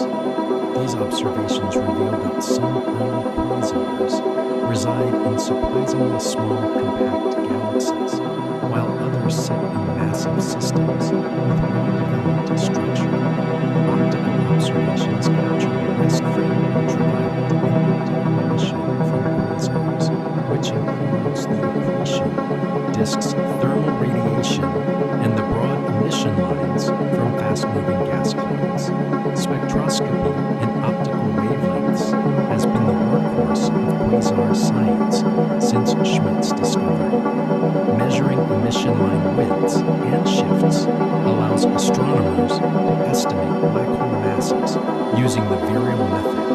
The line's ratios constrain the ionization state and chemical composition of the gas. Variability in line strengths and profiles on timescales of months to years reveals changes in the ionizing continuum and the structure of the broadline region. Large optical surveys have been instrumental in discovering quasars. The Sloan Digital Sky Survey imaged roughly one-third of the sky and obtained spectra of over 500,000 quasars, creating the most comprehensive quasar catalog to date. Follow-up surveys continue to push to fainter magnitudes and higher redshifts, discovering the most distant and most obscured objects. Ultraviolet observations are crucial because quasars emit strongly in this. The band and the ultraviolet contains important emission lines, like Lyman alpha, the transition from the second to first energy level of hydrogen. For local quasars, ultraviolet observations require space telescopes, like the Hubble Space Telescope, since Earth's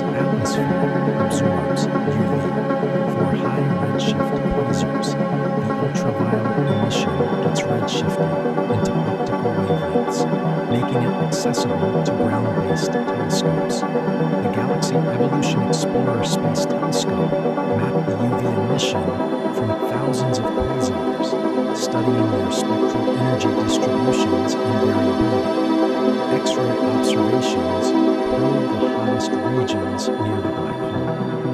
The inner accretion disk and corona emit X-rays through thermal emission and Compton scattering. X-ray spectroscopy reveals iron emission lines from the inner disk, whose shapes are distorted by relativistic effects and Doppler shifts. Studying these distorted lines provides information about the black hole's spin and the structure of the innermost accretion fluid. The Chandra X-ray Observatory and the XMM Newton satellite have observed thousands of quasars. X-ray surveys complement optical surveys because some quasars are so heavily obscured by dust that they're faint in optical wavelengths, but bright in X-rays, which penetrate the dust more easily.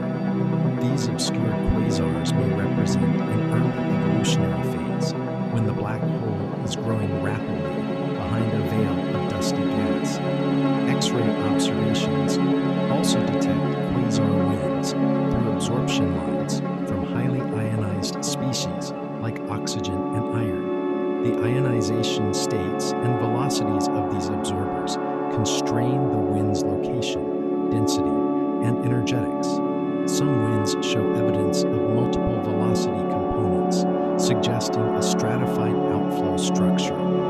At the highest energies, gamma-ray observations detect quasars through a different mechanism. In blazars, where the relativistic jet points toward us, inverse Compton scattering boosts photon energies to the gamma-ray regime. The Fermi Gamma Ray Space Telescope has cataloged thousands of gamma-ray blazars, monitoring their rapid variability and studying particle acceleration in jets.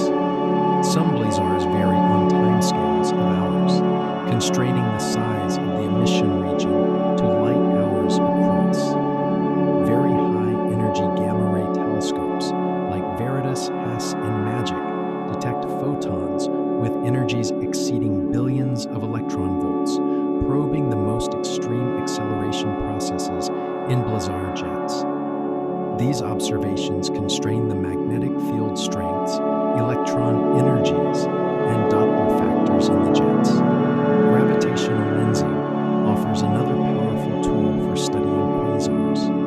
When a foreground galaxy lies along the line of sight to a background quasar, the galaxy's gravity bends and magnifies the quasar's light, sometimes producing multiple images. The most famous example is the Einstein cross, also known as G223 Cepheid Quasar 345, discovered in 1985. This system shows 4 images of a distant quasar, arranged in a cross pattern around a foreground galaxy. The quasar is at redshift 1.695, about 8 billion light years away, while the lensing galaxy is at redshift 0.039, about 400 million light years away.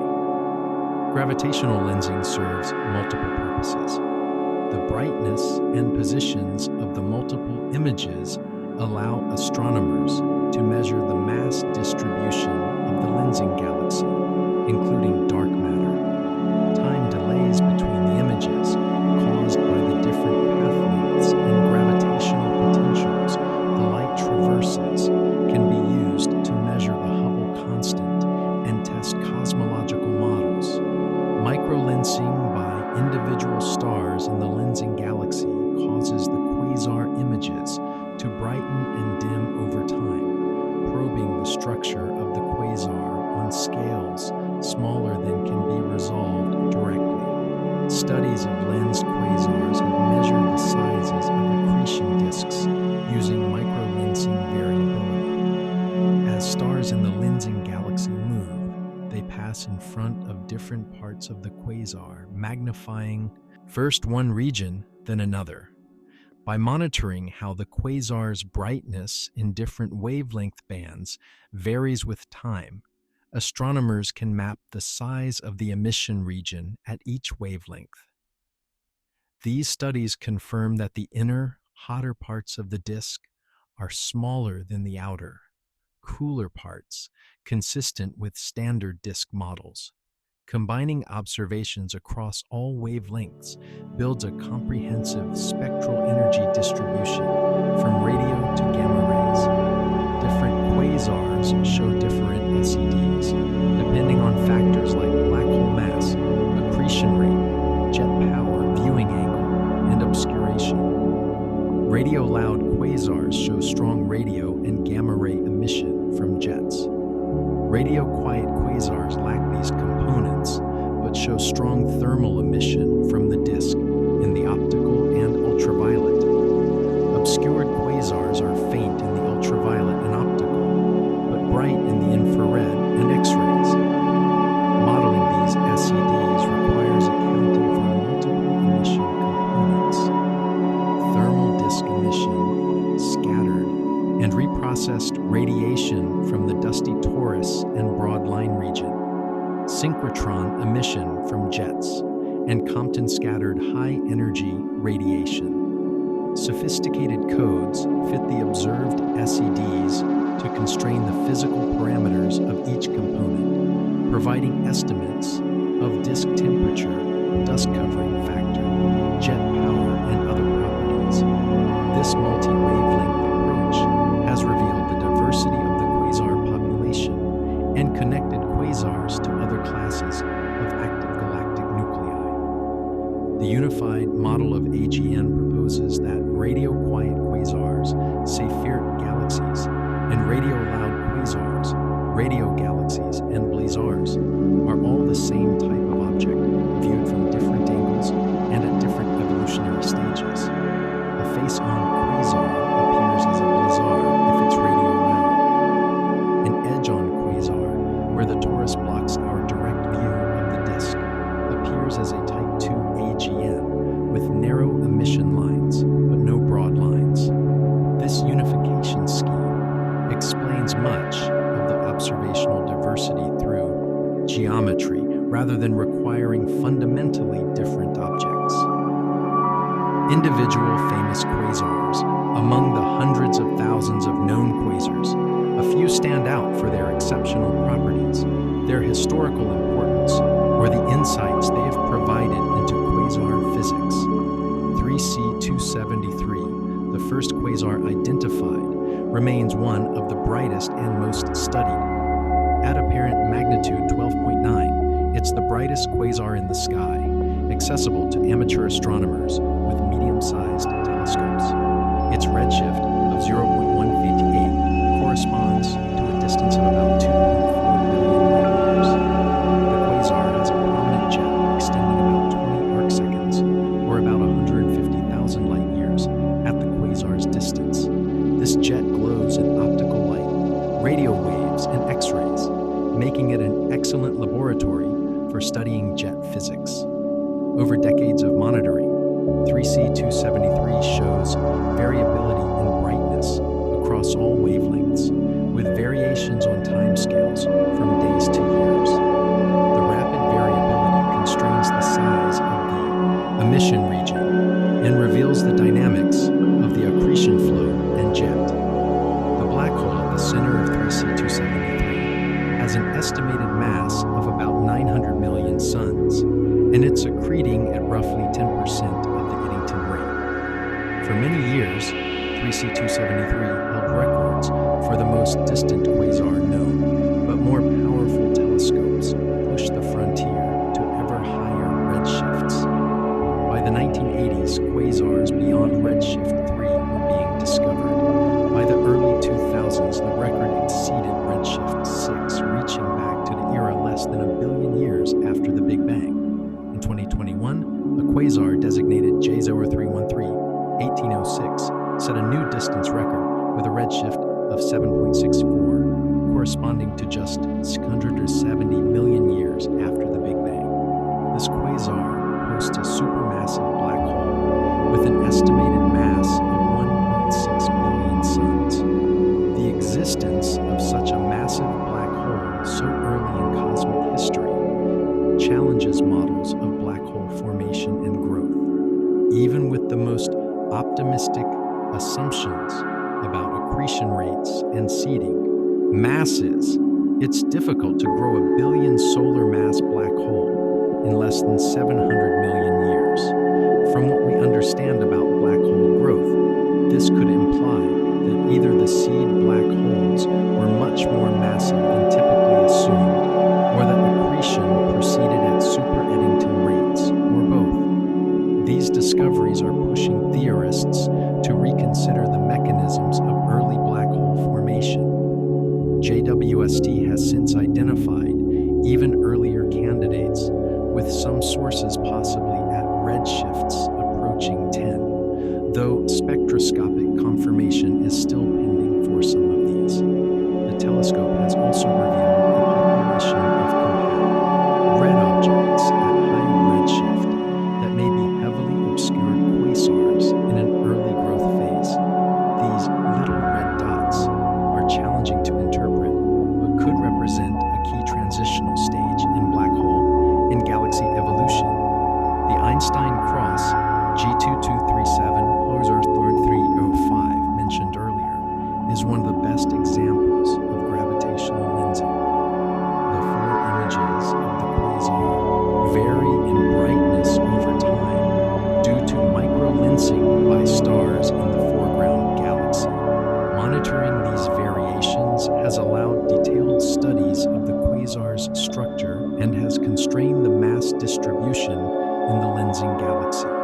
The Einstein cross has become an iconic image demonstrating Einstein's theory of general relativity in action. Another remarkable lensed system is the cloverleaf quasar H1413 plus 1178. This quasar at redshift 2.56 is lensed by a foreground galaxy at redshift 0.85, producing four images arranged around the lensing galaxy. The cloverleaf shows strong molecular emission from carbon monoxide, revealing a massive reservoir of molecular gas in the quasar host galaxy. Studies of this system have measured the quasar's far-infrared luminosity, indicating intense star formation at a rate of hundreds of solar masses per year. Some quasars are remarkable for their jets rather than their distances. M87, the giant elliptical galaxy at the center of the Virgo cluster, hosts one of the most famous jets in astronomy. The jet extends about 5,000 light years from the central black hole, visible in radio, optical, and X-ray wavelengths. In April 2019, the Event Horizon Telescope collaboration released the first ever image of a black hole, showing the shadow of M87's 6.5 billion solar mass black hole against the glowing accretion disk. Follow-up images have resolved the base of the jet, showing how it connects to the black hole and disk. The Blazar 3C279 has been extensively studied due to its brightness and variability. This quasar at redshift 0.536 undergoes dramatic flares and gamma rays, sometimes brightening by factors of 10 or more over a few days. During flares, the gamma ray luminosity can exceed the total power output of the Milky Way. These flares are thought to arise from magnetic reconnection events in the jet, where magnetic field lines break and reconnect, rapidly accelerating particles to extreme energies. Quasar 3C48, one of the first quasars discovered, has a redshift of 0.367. Its spectrum, like that of 3C273, showed emission lines that couldn't be identified until astronomers recognized they were familiar lines shifted to longer wavelengths. The discovery that 3C48 and 3C273 were the same class of object at cosmological distances convinced the astronomical community that these objects were real and required a new explanation. SDSS J4J6 also known as the cold quasar, shows both active black hole accretion and star formation.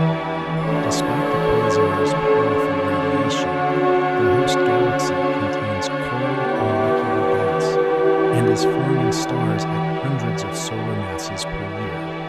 This challenges the idea that quasar feedback immediately shuts down star formation.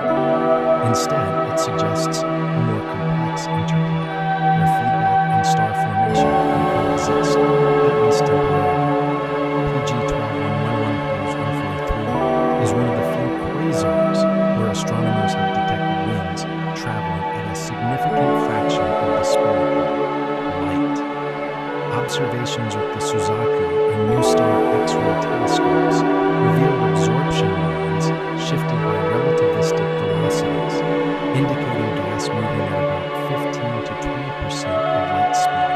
The wind carries substantial kinetic power, potentially comparable to the quasar's radiating output, demonstrating the importance of winds in AGN feedback. These individual objects, each remarkable in its own way, illustrate the diversity and extremity of the quasar population. From the nearest and brightest to the most distant and powerful, from lensed systems to relativistic jets, quasars continue to challenge our understanding and provide laboratories for extreme physics. Quasars as cosmic tools. Beyond their intrinsic interest, quasars serve as powerful tools for studying the universe. Their brightness makes them visible across vast distances, allowing them to probe the intervening space and the evolution of cosmic structure. One of the most important applications is studying the intergalactic medium, the diffuse gas that fills the space between galaxies. As quasar light travels through the universe, it passes through clouds of neutral hydrogen at various redshifts. Each cloud absorbs light at the Lyman alpha wavelength in its own rest frame. Because of the expansion of the universe, different clouds have different redshifts, so they absorb at different observed wavelengths. The result is a forest of absorption lines, shortward of the quasar's own Lyman alpha emission line, called the Lyman alpha forest. By studying the Lyman alpha forest in quasar spectra, astronomers can trace the distribution and evolution of neutral hydrogen over cosmic time.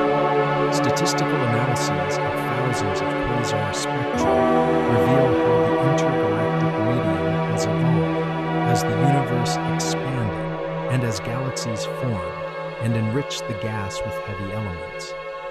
The forest also probes the large-scale structure of matter. Correlations between absorption features and different lines of sight reveal the clustering of gas and dark matter on scales of millions of light years. At the highest redshifts, beyond redshift 6, quasar spectra show complete absorption, shortward of Lyman alpha. This is the Gunn-Peterson trough, caused by neutral hydrogen in the intergalactic medium. Before redshift 6, the universe was reionized, meaning ultraviolet radiation from early stars and galaxies had ionized most of the hydrogen. At earlier times, the universe was largely neutral. The Gunn-Peterson effect marks the era of reionization, and quasars at these redshifts provide probes of this critical phase transition in cosmic history. Quasars also reveal enrichment of the intergalactic medium with heavy elements. Absorption lines from elements like carbon, silicon, and magnesium appear in quasar spectra, tracing gas ejected from galaxies by stellar winds and supernova explosions. Studying the abundance patterns and ionization states of these absorbers tells us about the history of stars, formation, and chemical evolution in the universe. Quasars test fundamental physics under extreme conditions. General relativity predicts that strong gravitational fields should distort space-time in specific ways, affecting the motion of matter and the propagation of light. Near supermassive Observations of iron emission lines from the inner accretion disks of quasars show the predicted relativistic distortions. The lines are broadened by Doppler shifts from orbital motion, shifted by the black hole's gravitational field, and asymmetrically shaped by relativistic beaming.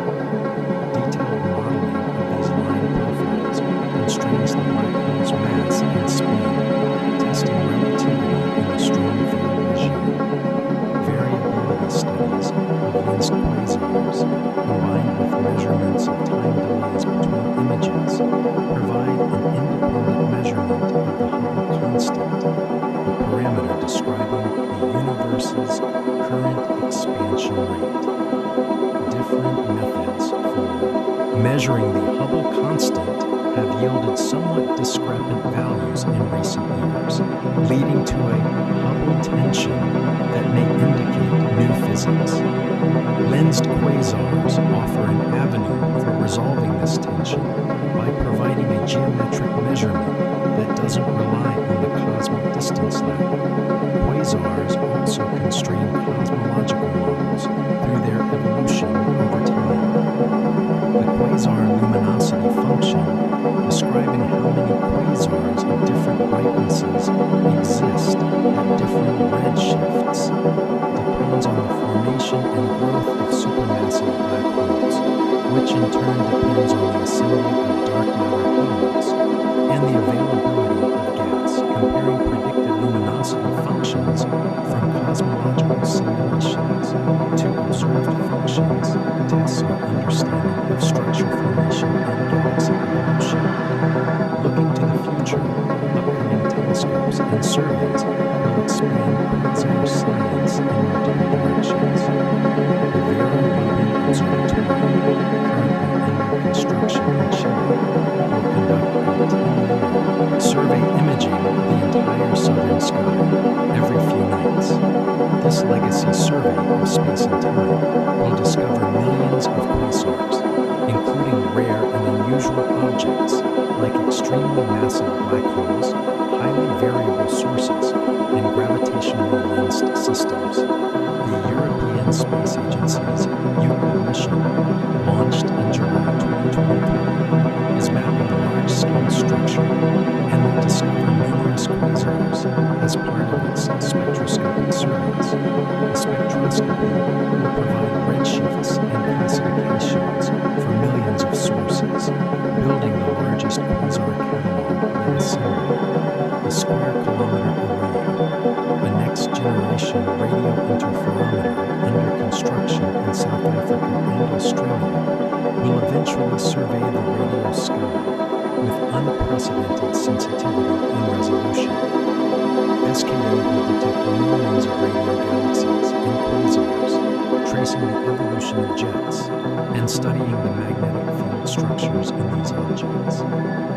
Future X-ray missions, like the proposed Athena telescope, will provide high-resolution spectroscopy of quasar winds and accretion disks, revealing the detailed physics of the inner regions. Athena's large collecting area will enable studies of fainter and more distant quasars than currently possible. JWST will continue transforming our view of high redshift quasars and their host galaxies over its planned multi-decade mission. As the telescope's observing programs expand, we'll gain deeper insights into how supermassive black holes formed and grew in the early universe and how they influenced the galaxies around them. Ground-based, extremely large telescopes, including the Extremely Large Telescope in Chile, the Giant Magellan Telescope, and the 30-meter telescope, will achieve resolutions and sensitivities that enable detailed studies of quasar host galaxies, mapping the distribution of stars, gas, and star formation on scales of hundreds or thousands of light years. Outstanding mysteries remain. How do supermassive black holes form in the first place? What determines whether a black hole launches powerful jets? How exactly do quasar winds couple their energy to the surrounding gas and regulate star formation? What is the detailed structure of the accretion disk in the region closest to the event horizon? These questions will drive quasar research in the coming decades. Conclusion and the cosmic context. We've journeyed through the discovery, physics, and cosmic significance of quasars, from Martin Schmidt's moment of insight on that February afternoon in 1963 to the cutting-edge observations with the James Webb Space Telescope, revealing quasars in the infant universe less than 1 billion years after the Big Bang. Our understanding has grown tremendously over the past 6 decades. Yet quasars remain among the most extreme and fascinating objects in the cosmos, pushing the boundaries of physics and challenging our understanding of how the universe evolved. A quasar is fundamentally a supermassive black hole feeding on gas in the center of a galaxy. But this simple description masks extraordinary complexity and extremity. The accretion of gas onto the black hole, driven by the inexorable pull of gravity and shaped by magnetic fields and turbulence, converts gravitational potential energy into radiation with an efficiency that exceeds nuclear fusion by more than an order of magnitude. The result is a luminous engine that can outshine an entire galaxy of hundreds of billions of stars while occupying a volume smaller than our solar system. This is not a theoretical abstraction. It's physical reality, confirmed by decades of observations across the electromagnetic spectrum. The accretion disk surrounding the black hole, extending from near the event horizon outward to distances that can reach light years, reaches temperatures that would vaporize any known material instantly. The innermost regions glow at hundreds of thousands of Kelvin, emitting floods of ultraviolet radiation. This radiation ionizes surrounding gas, heats distant dust, and powers the complex ecosystem that surrounds every quasar. Around the disk sits a dusty torus that reprocesses ultraviolet light into infrared emission. Fast-moving clouds of gas, orbiting at thousands of kilometers per second, produce the broad emission lines that have been signatures of quasars since their discovery. Powerful winds, driven by radiation pressure and magnetic forces, carry gas away from the black hole at speeds reaching several percent of light speed. And in about 10% of quasars, relativistic jets shoot perpendicular to the disk, carrying plasma and magnetic fields to distances of millions of light years at velocities approaching light speed itself. These jets represent some of the most extreme phenomena in astrophysics. The particle acceleration occurring in jets approaches or reaches the maximum energies possible through electromagnetic processes. Electrons spiraling through magnetic fields in the jets emit synchrotron, radiation spanning from radio waves to X-rays.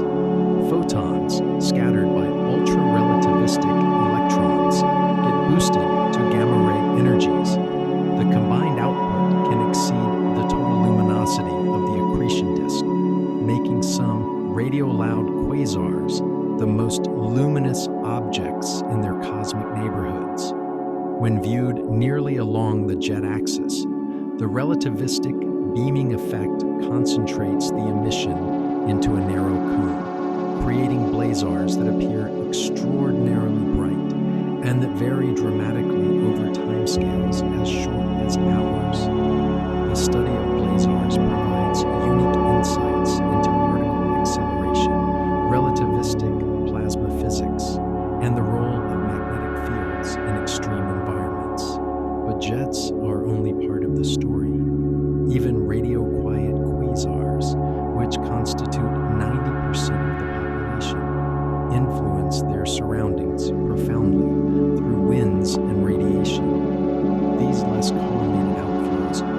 substantial kinetic energy, sometimes amounting to several percent of the quasar's radiative output. When winds slam into the surrounding interstellar medium, they heat the gas, drive shocks through it, and can even expel it from the galaxy entirely.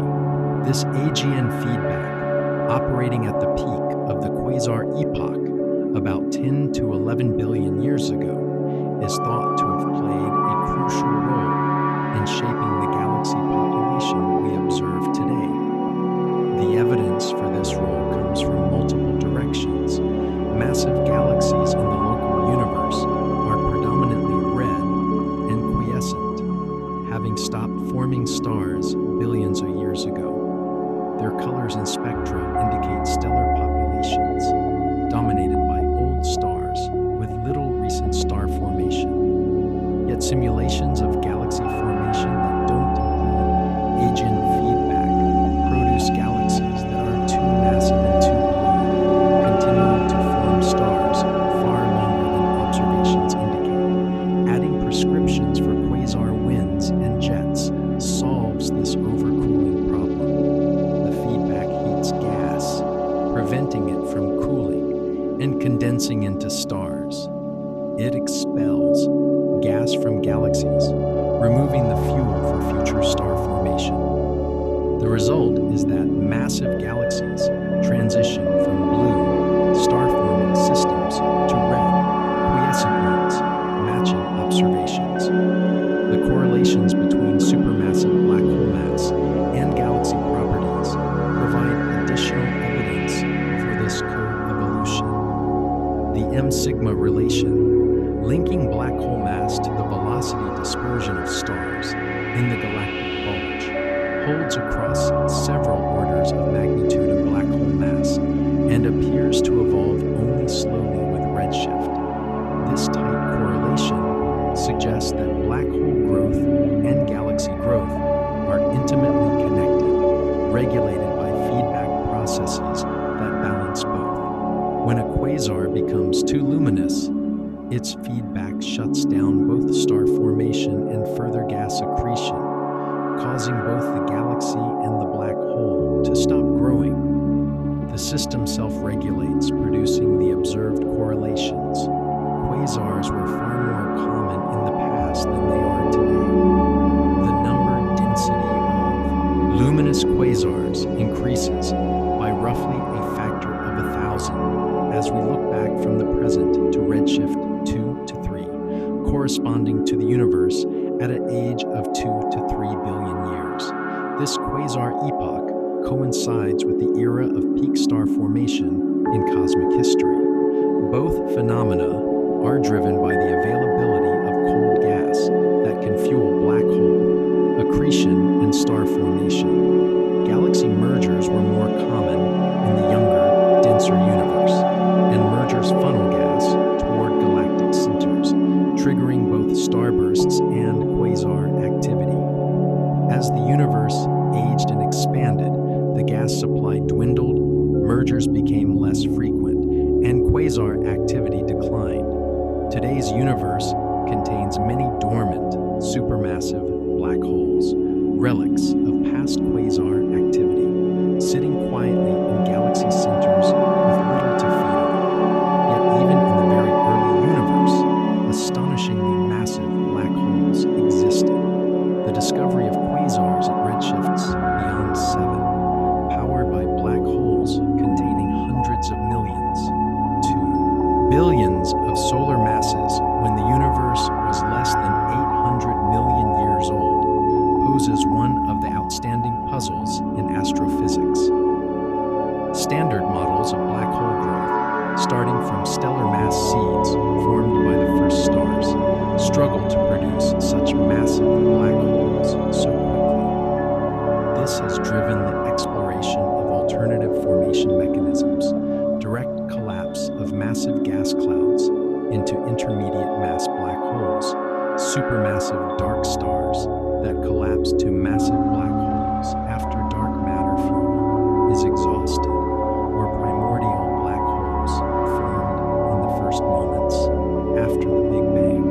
The James Webb Space Telescope unprecedented sensitivity to the infrared shifted light from these distant objects is revealing a population of early quasars and actively growing black holes that will constrain these formation models and perhaps point toward new physics. Modern astronomy observes quasars across the entire electromagnetic spectrum because each wavelength range probes different physical processes and different spatial scales. Radio observations map jets and lobes, revealing the large-scale structure shaped by relativistic outflows. Infrared observations penetrate dust, revealing hidden quasars and measuring star formation rates in host galaxies. Optical spectroscopy provides redshifts, black hole mass estimates, and diagnostics of gas conditions. Ultraviolet observations trace the accretion disk's peak emission. X-rays probe the hottest regions closest to the black hole and reveal highly ionized winds. Gamma rays detect the most energetic particle acceleration in jets and test our understanding of radiation processes in extreme magnetic fields. Only by combining all these wavelengths can we build a comprehensive picture of what quasars are and how they work. Gravitational lensing by foreground galaxies sometimes creates multiple images of distant quasars, turning cosmic accidents into scientific opportunities. These lensed systems, like the famous Einstein cross, allow detailed studies of quasar structure on scales impossible to resolve directly. Time delays between images, caused by different light travel times along different paths and different gravitational time dilation in different parts of the lens, enable measurements of the Hubble constant and tests of cosmological models. Microlensing by individual stars in the lensing galaxy causes brightness variations that probe the accretion disk's size and structure. Gravitational lensing has transformed from curiosity into a powerful tool for quasar science and cosmology. Beyond their intrinsic interest, quasars serve the broader astronomical community as tools for exploring the universe. Their brightness makes them visible across vast distances, allowing them to probe intervening structure and trace cosmic evolution. Absorption line studies using quasar spectra reveal the distribution and properties of intergalactic gas, the enrichment history of the universe, and the epoch of reionization when the first stars and galaxies ionized the neutral hydrogen that filled space. Quasars provide the bright background sources needed for these absorption studies, acting as cosmic lighthouses that illuminate the intervening medium. Quasars also test fundamental physics under conditions impossible to replicate in laboratories. The strong gravitational fields near supermassive black holes distort spacetime in ways predicted by general relativity. Observations of iron emission lines from the inner accretion disk broaden and shifted by extreme velocities and gravitational redshift confirm these predictions and allow measurements of black hole spin. The detection of gravitational waves from merging black holes, though not yet from supermassive black holes like those in quasars, has opened a new window on these objects. Future space-based gravitational wave detectors like LISA will detect mergers of million to billion solar mass black holes, providing complementary information to electromagnetic observations. Looking to the future, the next generation of telescopes and surveys will revolutionize quasar science once again.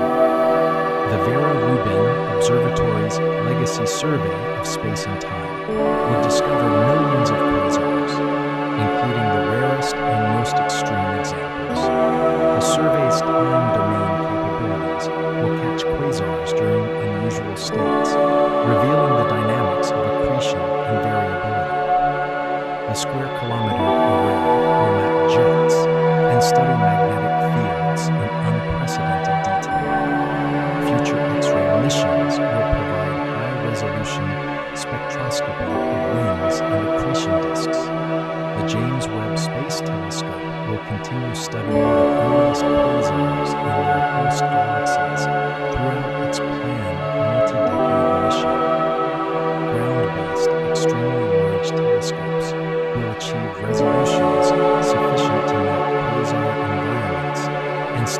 interaction between quasars and their hosts, outstanding mysteries remain to drive research. The seeding of supermassive black holes remains uncertain. We don't fully understand what determines whether a black hole launches powerful jets. The detailed structure of the innermost accretion disk within a few gravitational radii of the event horizon remains challenging to observe directly. The precise mechanisms by which quasar winds couple their energy to surrounding gas and regulate star formation need better characterization. The relationship between quasar activity and galaxy mergers, though qualitatively understood, requires quantification across cosmic time. Each of these questions will require new observations, improved simulations, and refined theories. Quasars remind us that the universe contains phenomena far beyond everyday human experience. These objects operate at the extremes of physics. They convert mass to energy at efficiencies modern technology cannot approach. They accelerate particles to energies millions of times beyond our most powerful particle accelerators.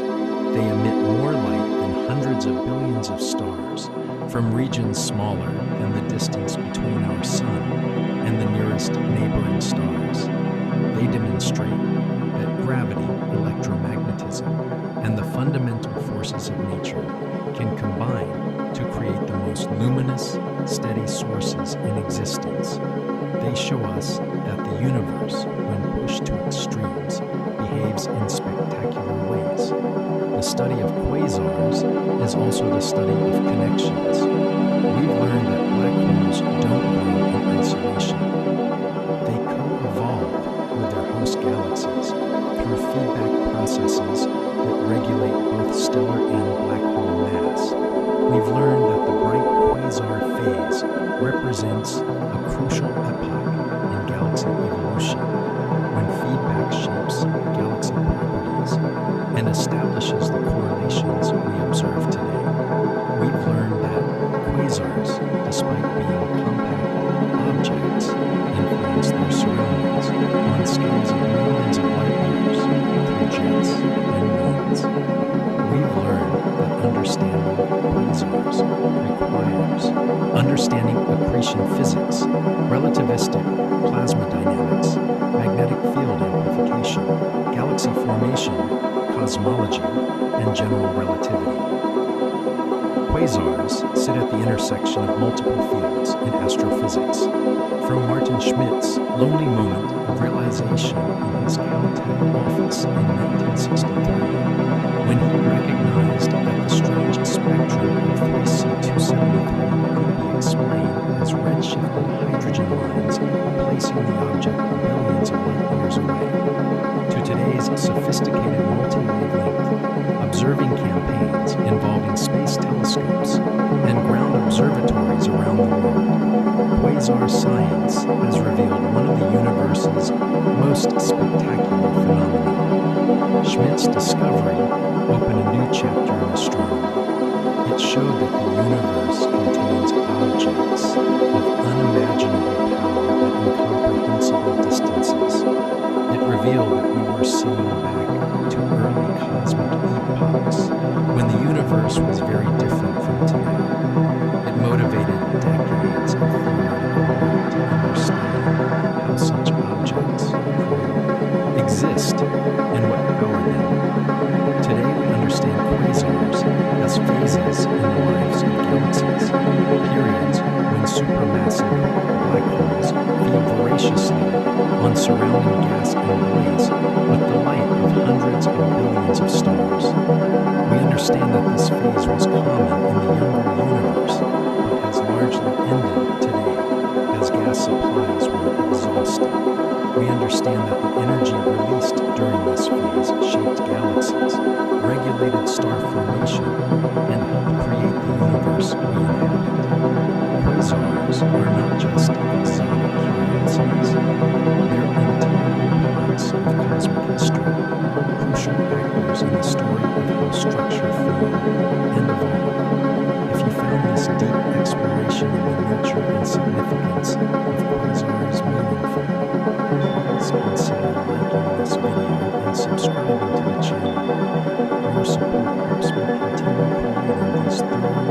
investigations of the cosmos and our place within it.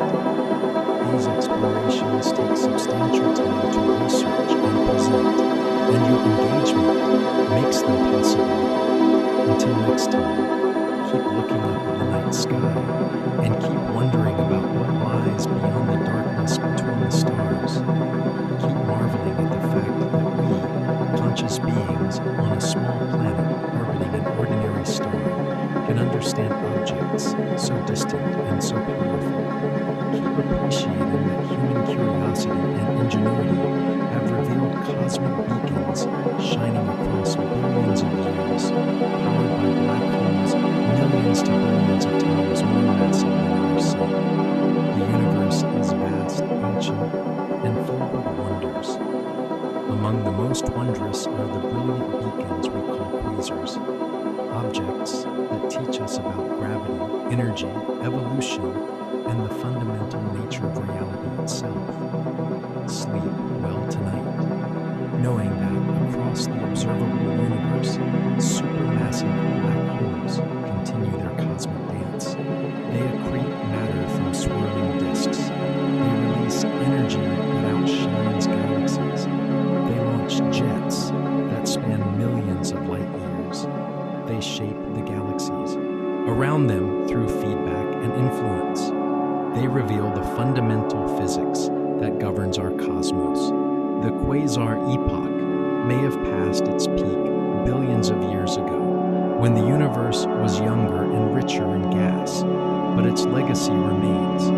It's written in the structure of galaxies, in the correlations between black holes and their hosts, in the chemical enrichment of the universe, and in our growing understanding of how the cosmos works. Quasars represent extremes, but they also represent connections. They connect the smallest scales, the event horizons of black holes, to the largest scales, the intergalactic, medium, and cosmic web. They connect the earliest epochs of cosmic history to the present day. They connect theoretical physics, including general relativity and plasma physics, to observational astronomy and cosmology. They connect our observations of the distant universe to our understanding of galaxy formation and evolution. In studying quasars, we study the universe itself in all its complexity, extremity, and wonder. Good night.